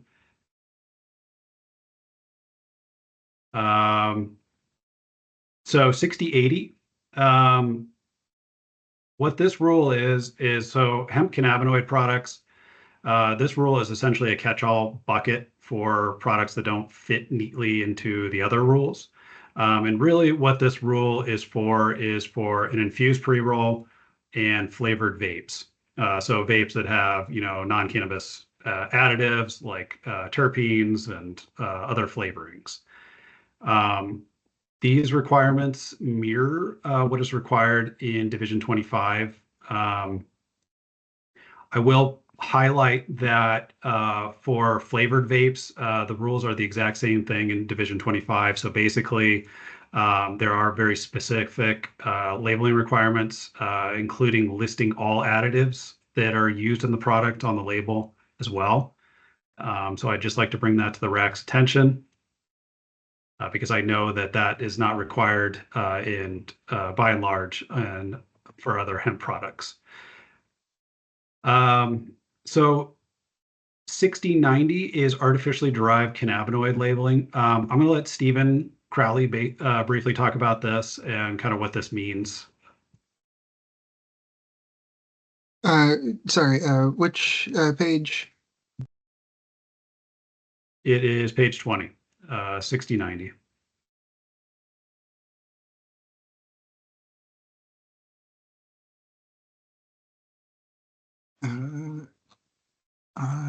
Page 20, I'm seeing, there we go, 6090. Yes, so artificially derived cannabinoid labeling. So yes, as I mentioned at the beginning of the RAC, artificially derived cannabinoid is Oregon's defined term in statute for semi-synthetic cannabinoids, where a extracted cannabinoid is synthetically converted into something else. So there are significant limits around what artificially derived cannabinoids can be included in products, both in the marijuana program and in hemp products sold to Oregon consumers. Right now, and the requirements are essentially the same on both sides at this point. Again, based on House Bill 4121. So intoxicating artificially derived cannabinoids are prohibited in both marijuana items and in hemp items, but non-intoxicating artificially derived cannabinoids or artificially derived cannabinoids that are not intoxicating in the doses that are present in the product can be included in products if they meet a number of criteria. One, they have to be a cannabinoid that also occurs naturally in the plant. So you can't make a novel cannabinoid and include that in products. But if it occurs naturally in the plant, and then it also has to go through one of the ordinary processes for introducing a novel ingredient into a food or dietary substance. So either the manufacturer has to make a GRAS, generally recognized as safe determination, or submit a GRAS notice to the FDA and get that approved, or submit a new dietary ingredient notification to the FDA for that artificially derived cannabinoid and receive a no objections response. So those are the normal food and dietary supplement paths for introducing new ingredients. If a non-intoxicating artificially derived cannabinoid meets those criteria, then it can be included in products. And this just clarifies that still needs to be identified to consumers, that this is not a extracted cannabinoid, that it's artificially derived. As of right now, there's still a exemption for artificially derived CBN to be in products under a slightly lower standard up until July 1st of this year. So by the time the product registration goes into effect, we expect that exemption will have expired. And so all artificially derived cannabinoids will be subject to that same set of criteria that I just outlined.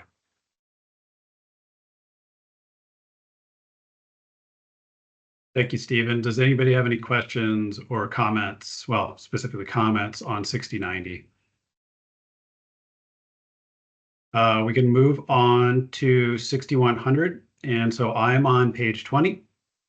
And 6100 is essentially the mechanics of how the hemp product registration will work. So you can see in subsection 1, these kind of reiterate the scope and effective requirements. So prior to offering, selling, offering for sale, transferring, et cetera, the product has to be registered electronically. So for those of you that do not operate in the OLCC market, we have an online licensing system called Camp. Camp will be where these products will be registered. Camp is a very robust system, and we launched it for the packaging and labeling in marijuana about a year ago. So it works quite well for this process. Subsection 2 essentially lays out, what information is going to be required. This is all pretty standard information, who's making it, who you are, things like that. And then it gets into the application materials. So by the language of the law, each registry must be accompanied by a certificate of analysis for the batch of the hemp item. And that, as David mentioned, that must comply with ORS 571 339. Annie. Oh, couldn't find my mute button, sorry. For item E, a copy of the label for the hemp item, for that language to me is just the dynamic printed label or like the warnings. I think it'd be better to say the packaging instead of just the label.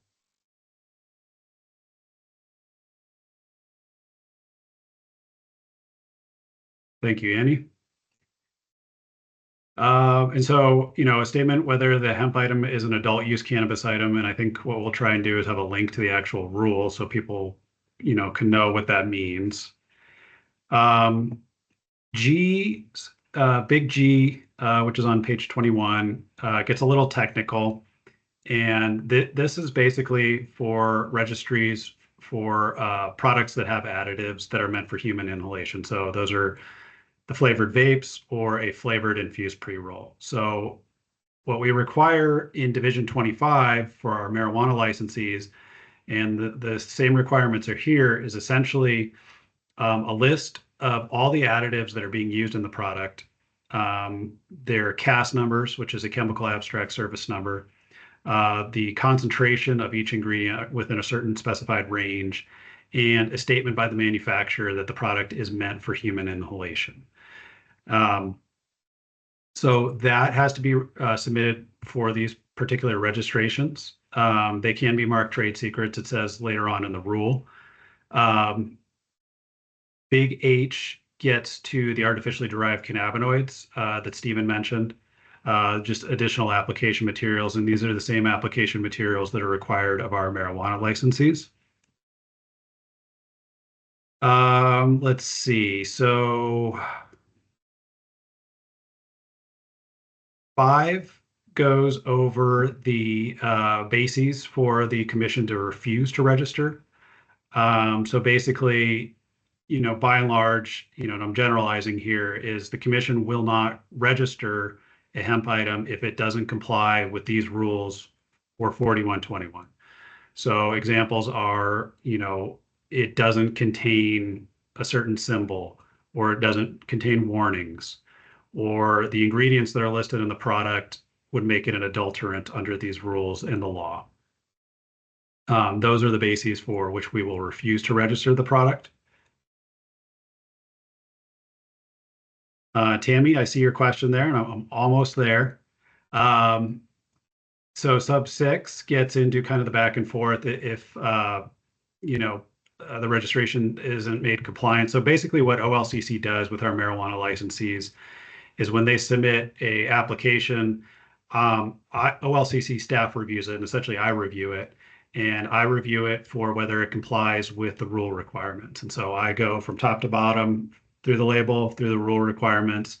And if it doesn't, what I do in camp is I type up notes and I say, your adults warning needs to read like this, or your net weight needs to read like this. And so camp sends you a message and you make those changes. Hopefully you resubmit it in camp and then it gets approved by me. So that's kind of the mechanics of how this process works. I don't think we need to talk too much about the reconsideration and the back and forth part. So subsection 7 here, which is on page 22, and this is what Ryan brought up earlier. Essentially, by rule, you are allowed to submit or register a hemp item with different flavors as long as it's the same item. So that would be a gummy with 10 different flavors, even 20 different flavors. But what you couldn't do is you couldn't take a gummy and a beverage and put those in one registration. That's not the same product type.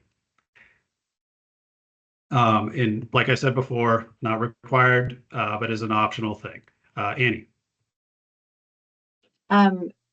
Would this include different potencies and ratios for a gummy versus a beverage, or would we have to separate out our ratioed items instead of batching them together with the others? No, this would include different ratios. Okay. So yeah. Would it be more helpful to include in there specifically cannabinoid ratios? Yes, that would be very helpful. And then I also just want to clarify with the definition of responsible party. This is either going to be the actual manufacturer or, for example, in Cheryl's case, the white labeler that's purchasing her product to then sell. It's not going to be vendors registering our product, because then it could get very messy to figure out who's registered what. Yes, and so I'll kind of get to that, but essentially one of those 3 people, I don't have that part of the rule up in front of me, so I'm going to kind of paraphrase, but the manufacturer, the packager, the distributor is Okay. the person that is responsible. So, you know, how every business does this is kind of up to the business, how they structure it, you know. In theory, the manufacturer can register it and then tell all of their distributors, packagers, et cetera, we've registered this with the OLCC, here's the registration info, you know, off you go. So subsection 8 is somewhat copying statutory language. So in House Bill 4121, it basically says that if the hemp product does not need to be registered if the hemp item is consistent with the previously submitted information. So little a, and then through the big letters, list what OLCC will consider as consistent with the previously submitted information. So these are things that will constantly change. You know, for flour, the strain is going to change constantly. You know, the net weight of the product will change constantly, batch numbers, things like that. But what OLCC would not consider consistent is, you know, adding a new cannabinoid ratio where you're advertising that on the label. You know, if your registration is for a 1-to-1 THC CBD product and you want to put on the front of your label, now you want to do a 10-to-1, that would not be considered consistent. Things like changing colors, adding new marketing language, new logos, things like that, that's not consistent with the previously submitted registration. And then closing out this section, the annual registration. So like I mentioned before, it is required by law that these products be annually registered. And so OLCC is essentially giving 395 days, which is a 30-day grace period, to get the products registered after the registration has expired. CAMP will notify people that the registration is expiring.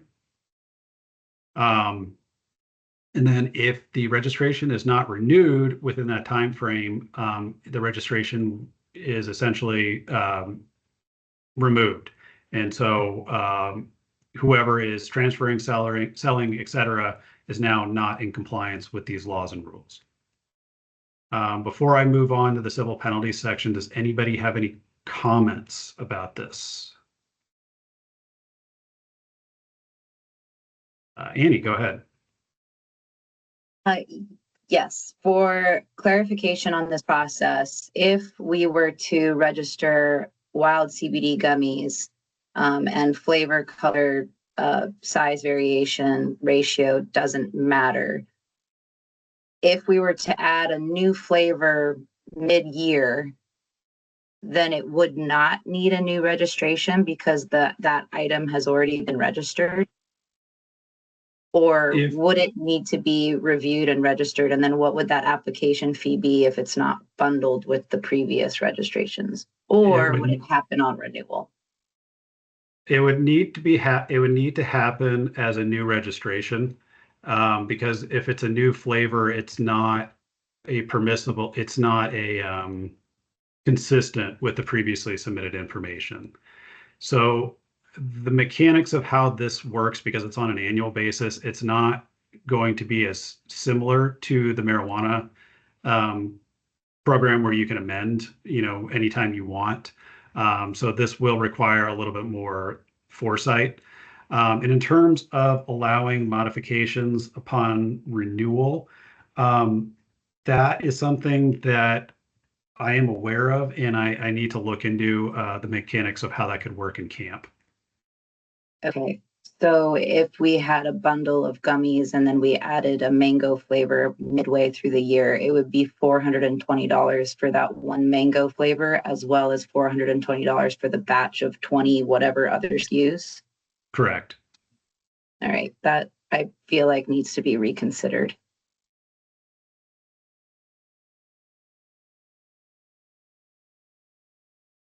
Okay. Logan, do you have a question or comment?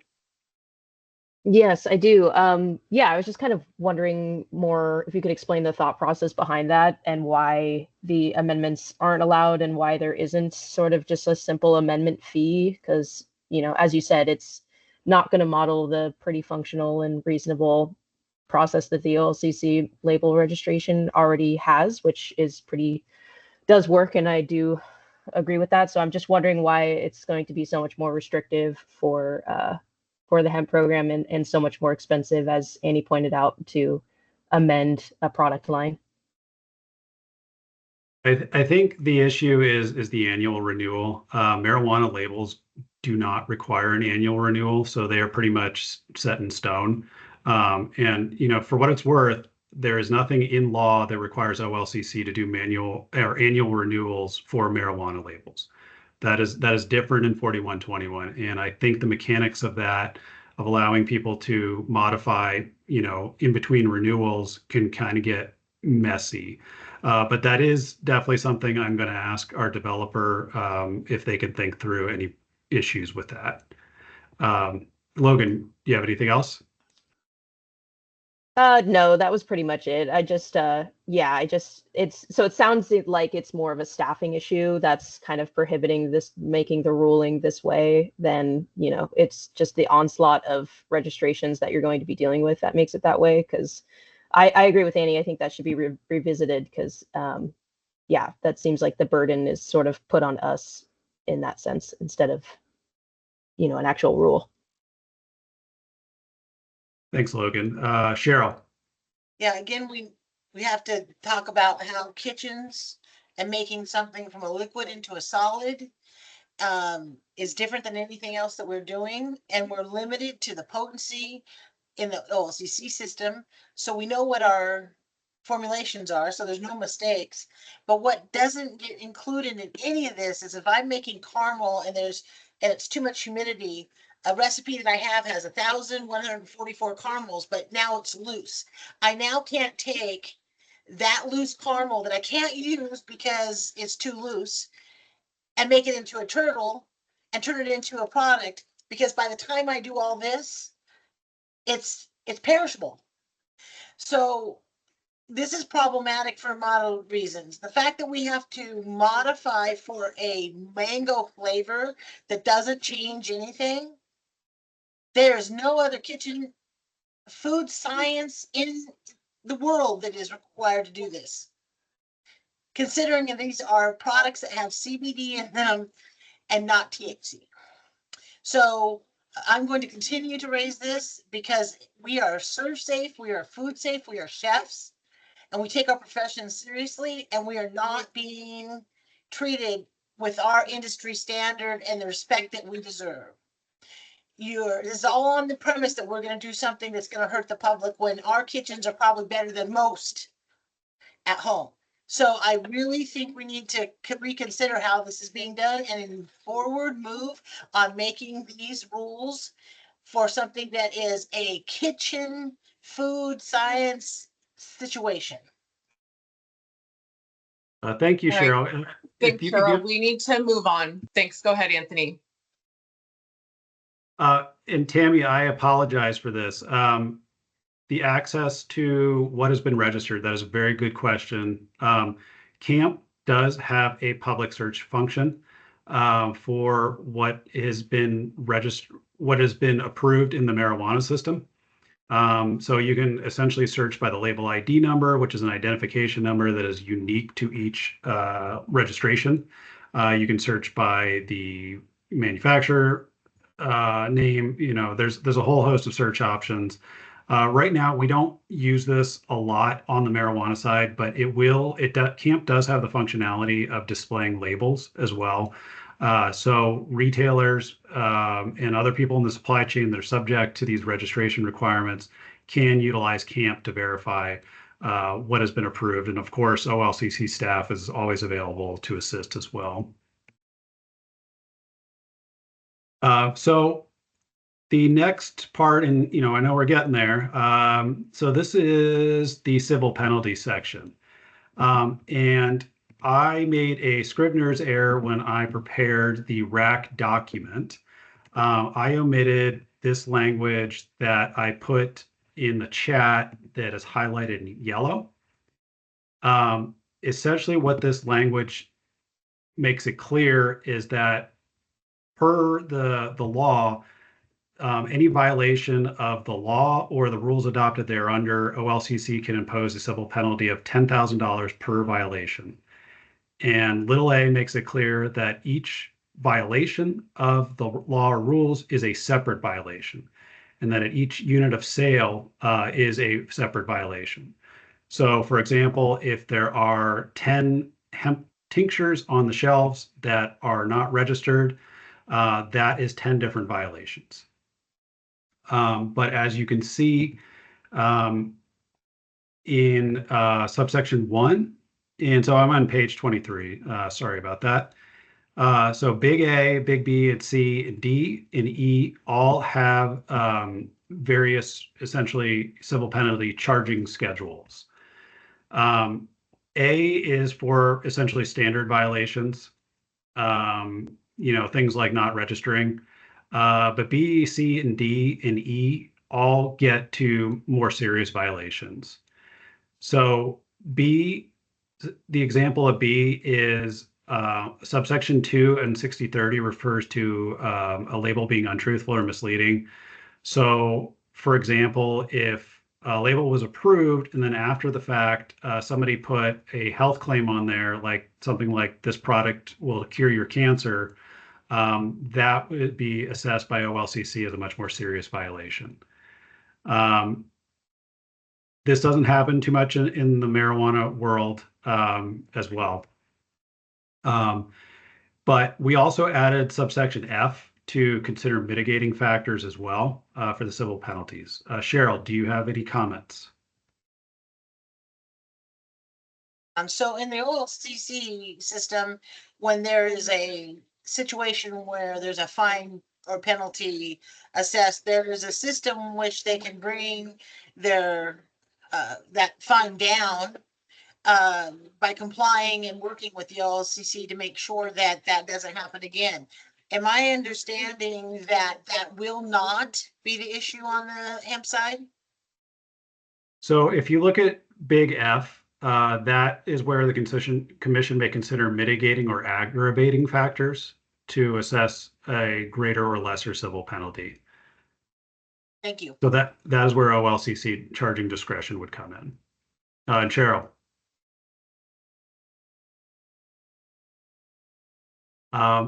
If nobody else has any questions about the civil penalties, I can move on quickly to embargo and seizure. So this is in the bill, and most of this language is copied from the bill. But essentially, what these rules do in 6120 is allow OLCC to embargo and or seize products that are in violation of the hemp registry. All of this is, of course, subject to the Administrative Procedures Act. There is plenty of notice. There is due process as well. This is not something where the OLCC will just come in and seize these products without any warning.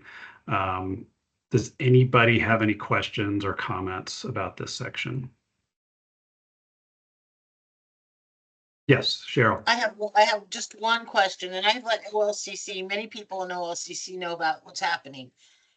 Products being made here, but not sold in Oregon, are hot, and they're using Oregon COAs and selling outside of the state.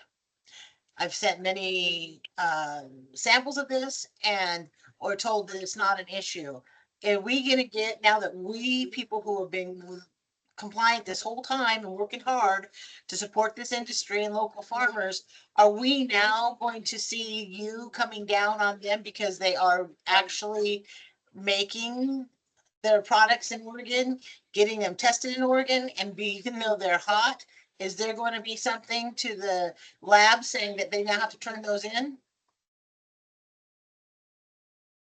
That is not required by this bill. So you now put in place a agricultural product to be licensed through the state, costing us thousands of dollars and more, and the bad players just get to be bad players. And there's nothing in this law or anything that OLCC can do about it because they are making a hemp product. So shouldn't they be registered? So And the they're the using rigid and they're using state labs to sell their product that is hot out of state, and there's nothing that we can do. So the House Bill 4121, the hemp registration, gave OLCC authority over label, the registration of products sold to Oregon consumers or sold to retailers to sell to Oregon consumers. Anything outside of that remains under the existing regulatory framework, which, So to be clear, if tomorrow I decide only to sell outside Oregon and have a website, I no longer have to test. I no longer have to, or I can test and be hot, and it's totally legal inside of Oregon. no, like I said, the outside of products sold to Oregon consumers, the existing regulatory framework continues to apply. So that would be Department of Agriculture licenses and regulates hemp processors and hemp growers generally.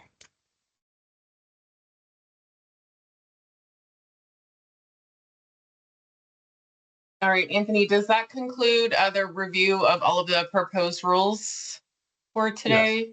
Okay, great.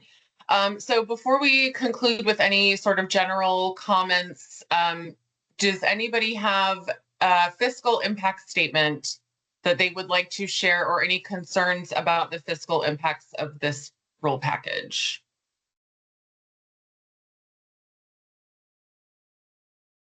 Cheryl, anything pertaining to the fiscal impact?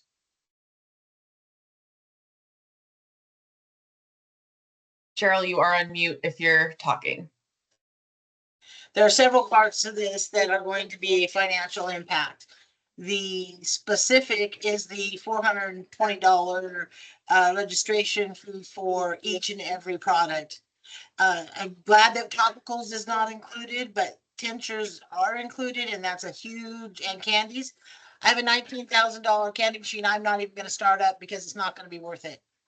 So that is a huge. The new labeling laws, we label just like OLCC, so that's not going to hurt. However, there's a lot of additional information that has to go on that label, which means it's going to cost us very much to have to change all our labels.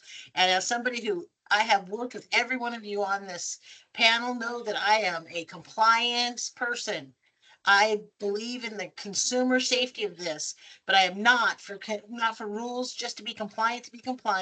And I find that a lot of this is egregious and it's going to cost. And I will be sending a detailed with cost analysis and what it's going to cost me to do this. And then tariffs went into effect today at some point, which make my container and packaging costs go up 42%.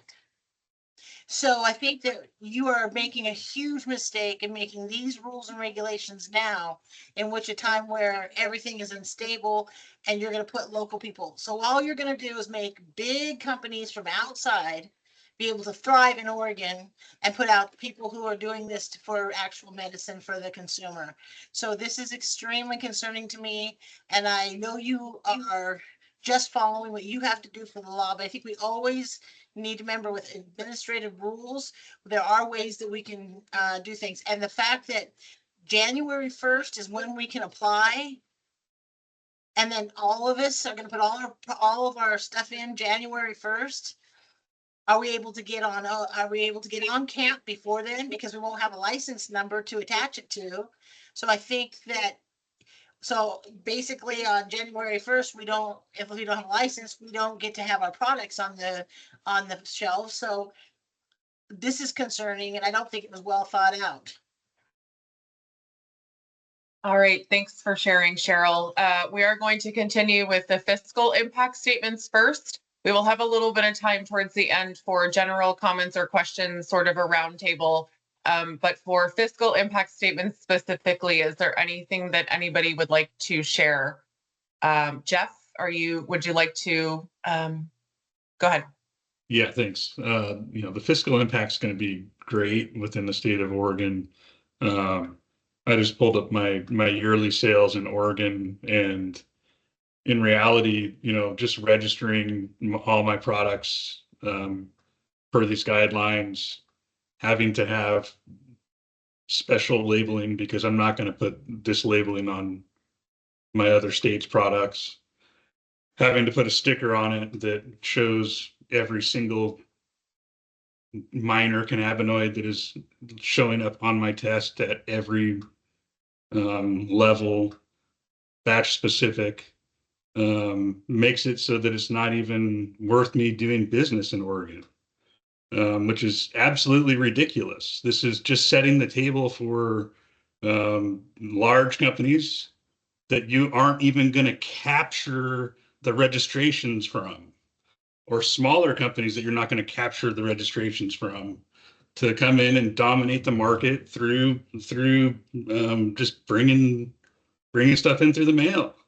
And when you guys talk about regulatory stuff and about being able to regulate the market, and you guys go in and can't do anything, even though you're in stores buying hot product, but you don't even do anything. This is just, it's going to be ridiculous, the impact. But yeah, but you guys don't seem to care too much.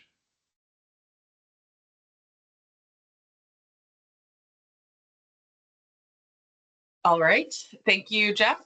Again, everybody received the fiscal impact statements in their meeting materials. So please return those to us if you have additional fiscal impact after today's meeting, and those will be included into the final rulemaking record.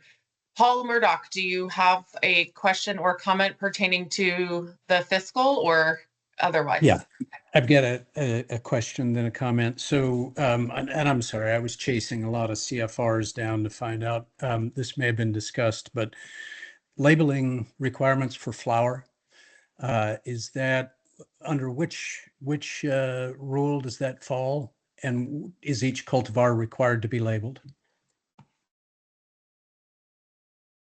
Give me one sec. I'm just scrolling back up through the rules. Each cultivar would not, well, the label requires the strain name or cultivar. So that is required information. That is on page 12. That is 60/40. Okay. Thank you. So just, it's pretty clear, as others have said, we would just stop doing business in Oregon. It doesn't make any sense. The labeling fees are too high, especially if we have to label, each of these things separately. And that's not even taking into account the amount of manpower and labor it would require to be compliant with labeling. I don't think that's the intended effect, but that's the reality of it. And so that's pretty much the end of my fiscal impact statement. Thanks, Paul. Logan Brown? Yeah, hi again.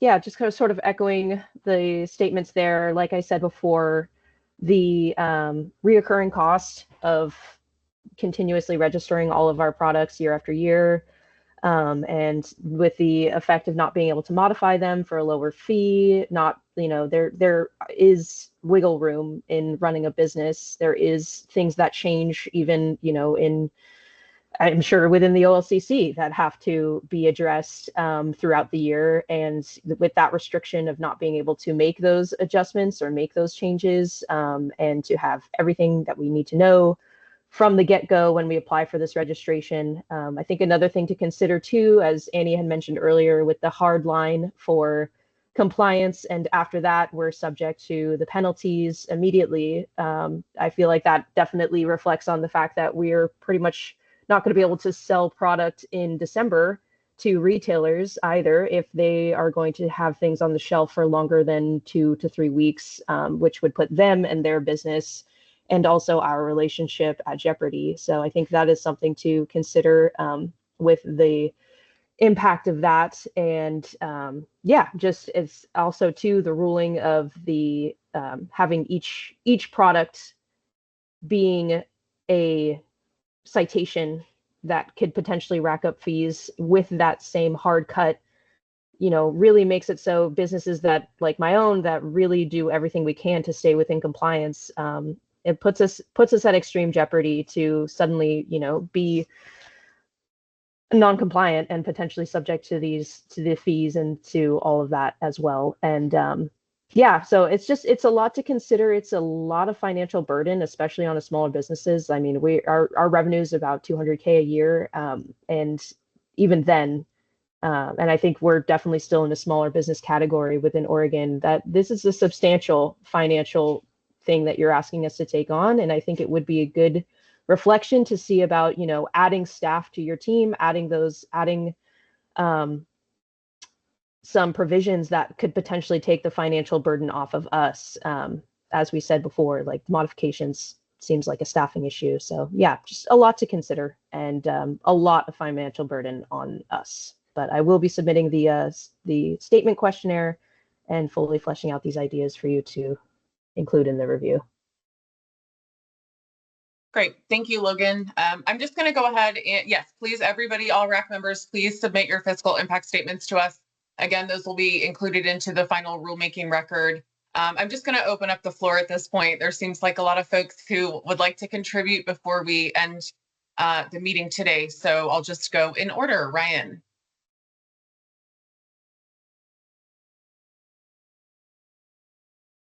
Ryan, you're muted. Ryan, yeah, thank you. All right, sorry about that. 3 clicks and I finally got it. Yeah, thanks to the OLCC and everybody on the call. I realize that we all have our hearts in the right places here, and we want this category and consumers to obviously prosper. That said, the only recurrent theme that I keep hearing from everybody is a crawl, walk, run approach. We obviously don't want to be putting a financial burden on early stage good actors that are trying to do the best thing that they can for the category. Again, this is still a brand new industry, and we don't want to create barriers for small business and compliant operators and force them out of the category. I think we're doing a lot of the right things here in terms of trying to protect the consumer, but I also think it's making it really challenging if we were to go kind of hard line immediately with a lot of the things that we're talking about and proposing. So I just think we need to rethink some of the fees, and I think a crawl, walk, run in terms of registration and kind of rolling out some of these things would be great. And the last thing I'll say is, if we could all take all the learnings that we have today and rewrite everything from the ground up, I think we would, and I think we would have a productive session. Sadly, because of the way that we have to do things in stages, it makes it somewhat challenging to get to the promised land that I think we all envision long term. And so I think the OLCC, as we write these rules, just has to remind themselves and all the stakeholders that these companies are trying to do the best that they can, and it's an evolving, rapidly developing market. And the biggest thing is we don't have a lot of resources. So I appreciate you guys and everything you're trying to do. Thank you, Ryan. Tammy, you are up next. Yeah, I want to talk about the impact of this on a retail level. I'm a retailer. I've owned a retail store, had my own white label since I opened in 2019. And I can tell you, I've been here on the front line and I've seen the bad players and I've seen the bad products. However, we've never played in that. My oil was made THC free. I've never contained a single drop of THC in my products. The products that I do have are full spectrum, are completely vetted, lab reports, product liability insurance, etc.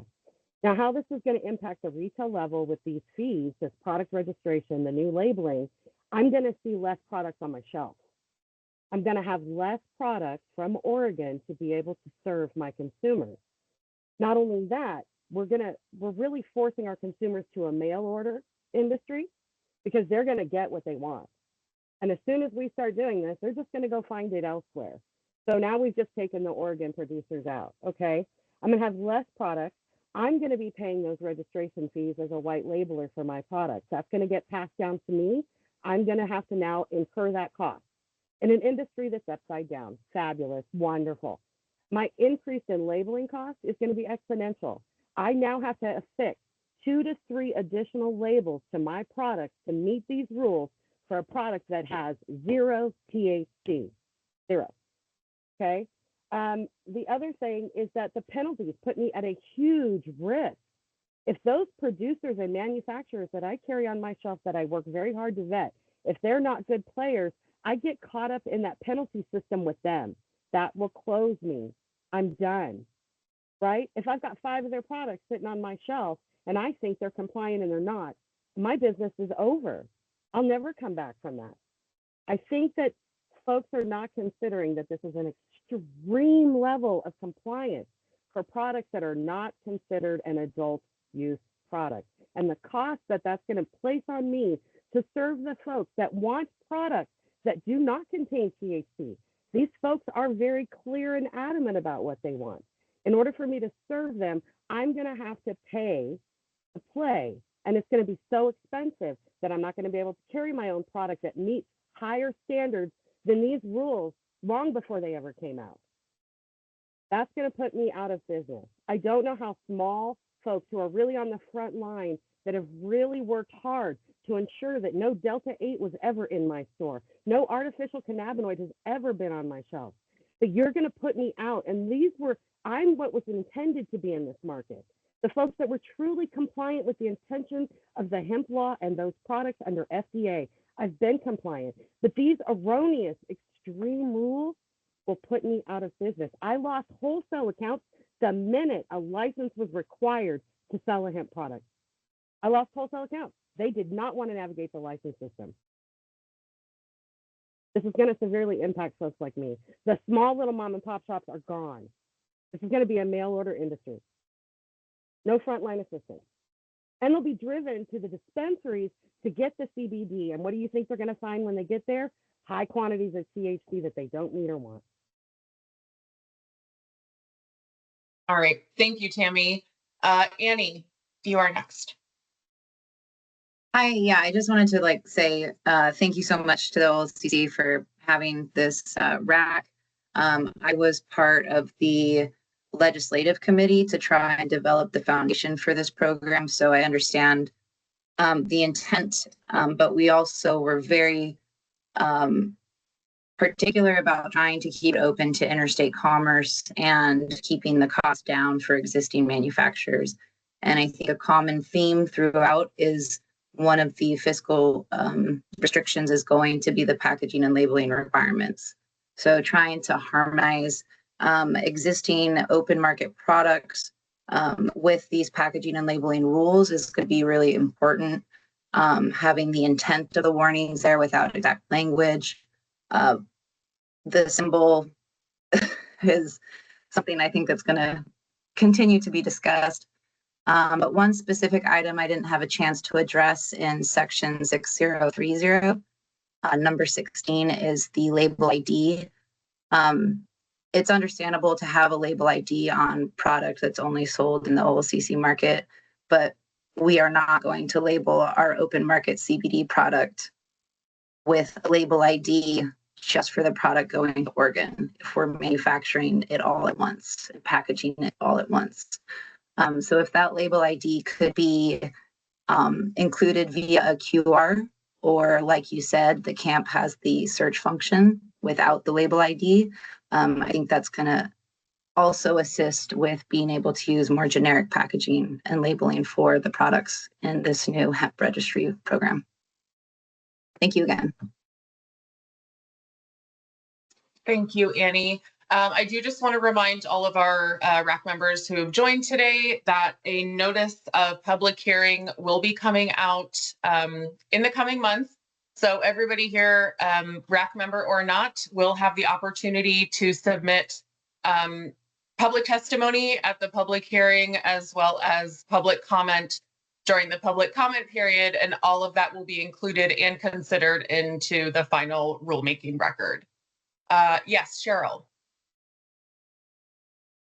I just want to thank everybody that has participated. And most people know I am an advocate of OLCC, and I've had some rough shoulders today because I have white label customers who are texting me right now, gonna go out of business. And I've always tested just like THC. Our labels are just like THC, as in the THC market for 6 years. And I take you guys very seriously in consumer safety fantasy. So I will be contacting each of you to see what we can do that is not a part of the law, but we can administratively kind of work around some of this stuff that's going to be so litigious. And I think that one is the first thing that Ryan brought up, which is the levels of participation for the registration fees per item. The $420 to be a registered, I'm all for that, but per item is a little bit too much for some people. So going forward, I just, Anthony, you have helped me so much on the OLCC side, and I understand that you get a lot of, you're the bad guy for a lot of people, but the reality is we just want this to be a safe system, and I'm willing to work. And right now, if you saw my phone, I have 103 texts throughout this meeting. So I will be getting a hold of you guys to be maybe moving through this to clarify what lay people don't understand. I want to thank you again, and whatever help I can do to facilitate the things that we can't change and the things that we can. But it's not that people don't want to be compliant. It's the fact that some of these costs are more than they're paying on the THC side. And to the layperson, that is horribly restrictive. First of all, they can't get into the OLCC side on hemp, and then they can't. Now they're on the open market and they're putting stuff in Albertsons, and now they won't be able to underneath some of these rules. So, and I'm very concerned about that timeline. That January 6th, whoever in the legislature said, "Oh, by the way, you can't apply to register till the first, and you have to be compliant on the first." There has to be some pushback on that, and whatever we have to do to see what we can do about that, because we're going to be out of business. It's going to take you a very long time to get a lot of this stuff done in a very fast manner. And if we can't start submitting to camp until the 1st of January, that's problematic. You're only, you have 2 people in your division, Anthony? So how the hell is that going to happen when you have people like Wild that has so many products, and then you have maybe Tammy Sona that has 10 products, but you have all of these people going on. So, and the other thing I need to do is talk to you more about white label and what we are going to be required to do, because I will help my customers as much as I can. But I put through a lot of products for white label that I don't label. And that's going to be horrifically expensive to me if I am the person that has to eat that. We'll have to work through that. So thank you so much. All right. Thank you, Cheryl. Last call for comments or questions for our Rules Advisory Committee today.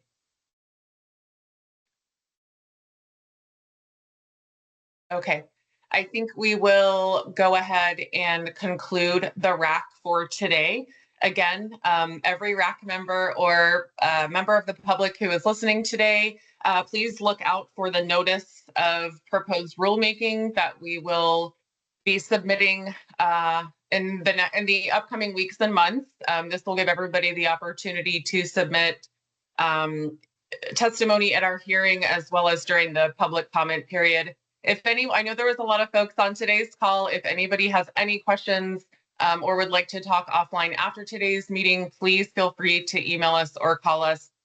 We want to do our best to try to answer any questions that everybody has. So thank you so much for everybody for joining us today and providing your expertise. And we look forward to working with you to get this package completed. So thank you so much to everyone for joining today. Have a great day. Thanks, everybody.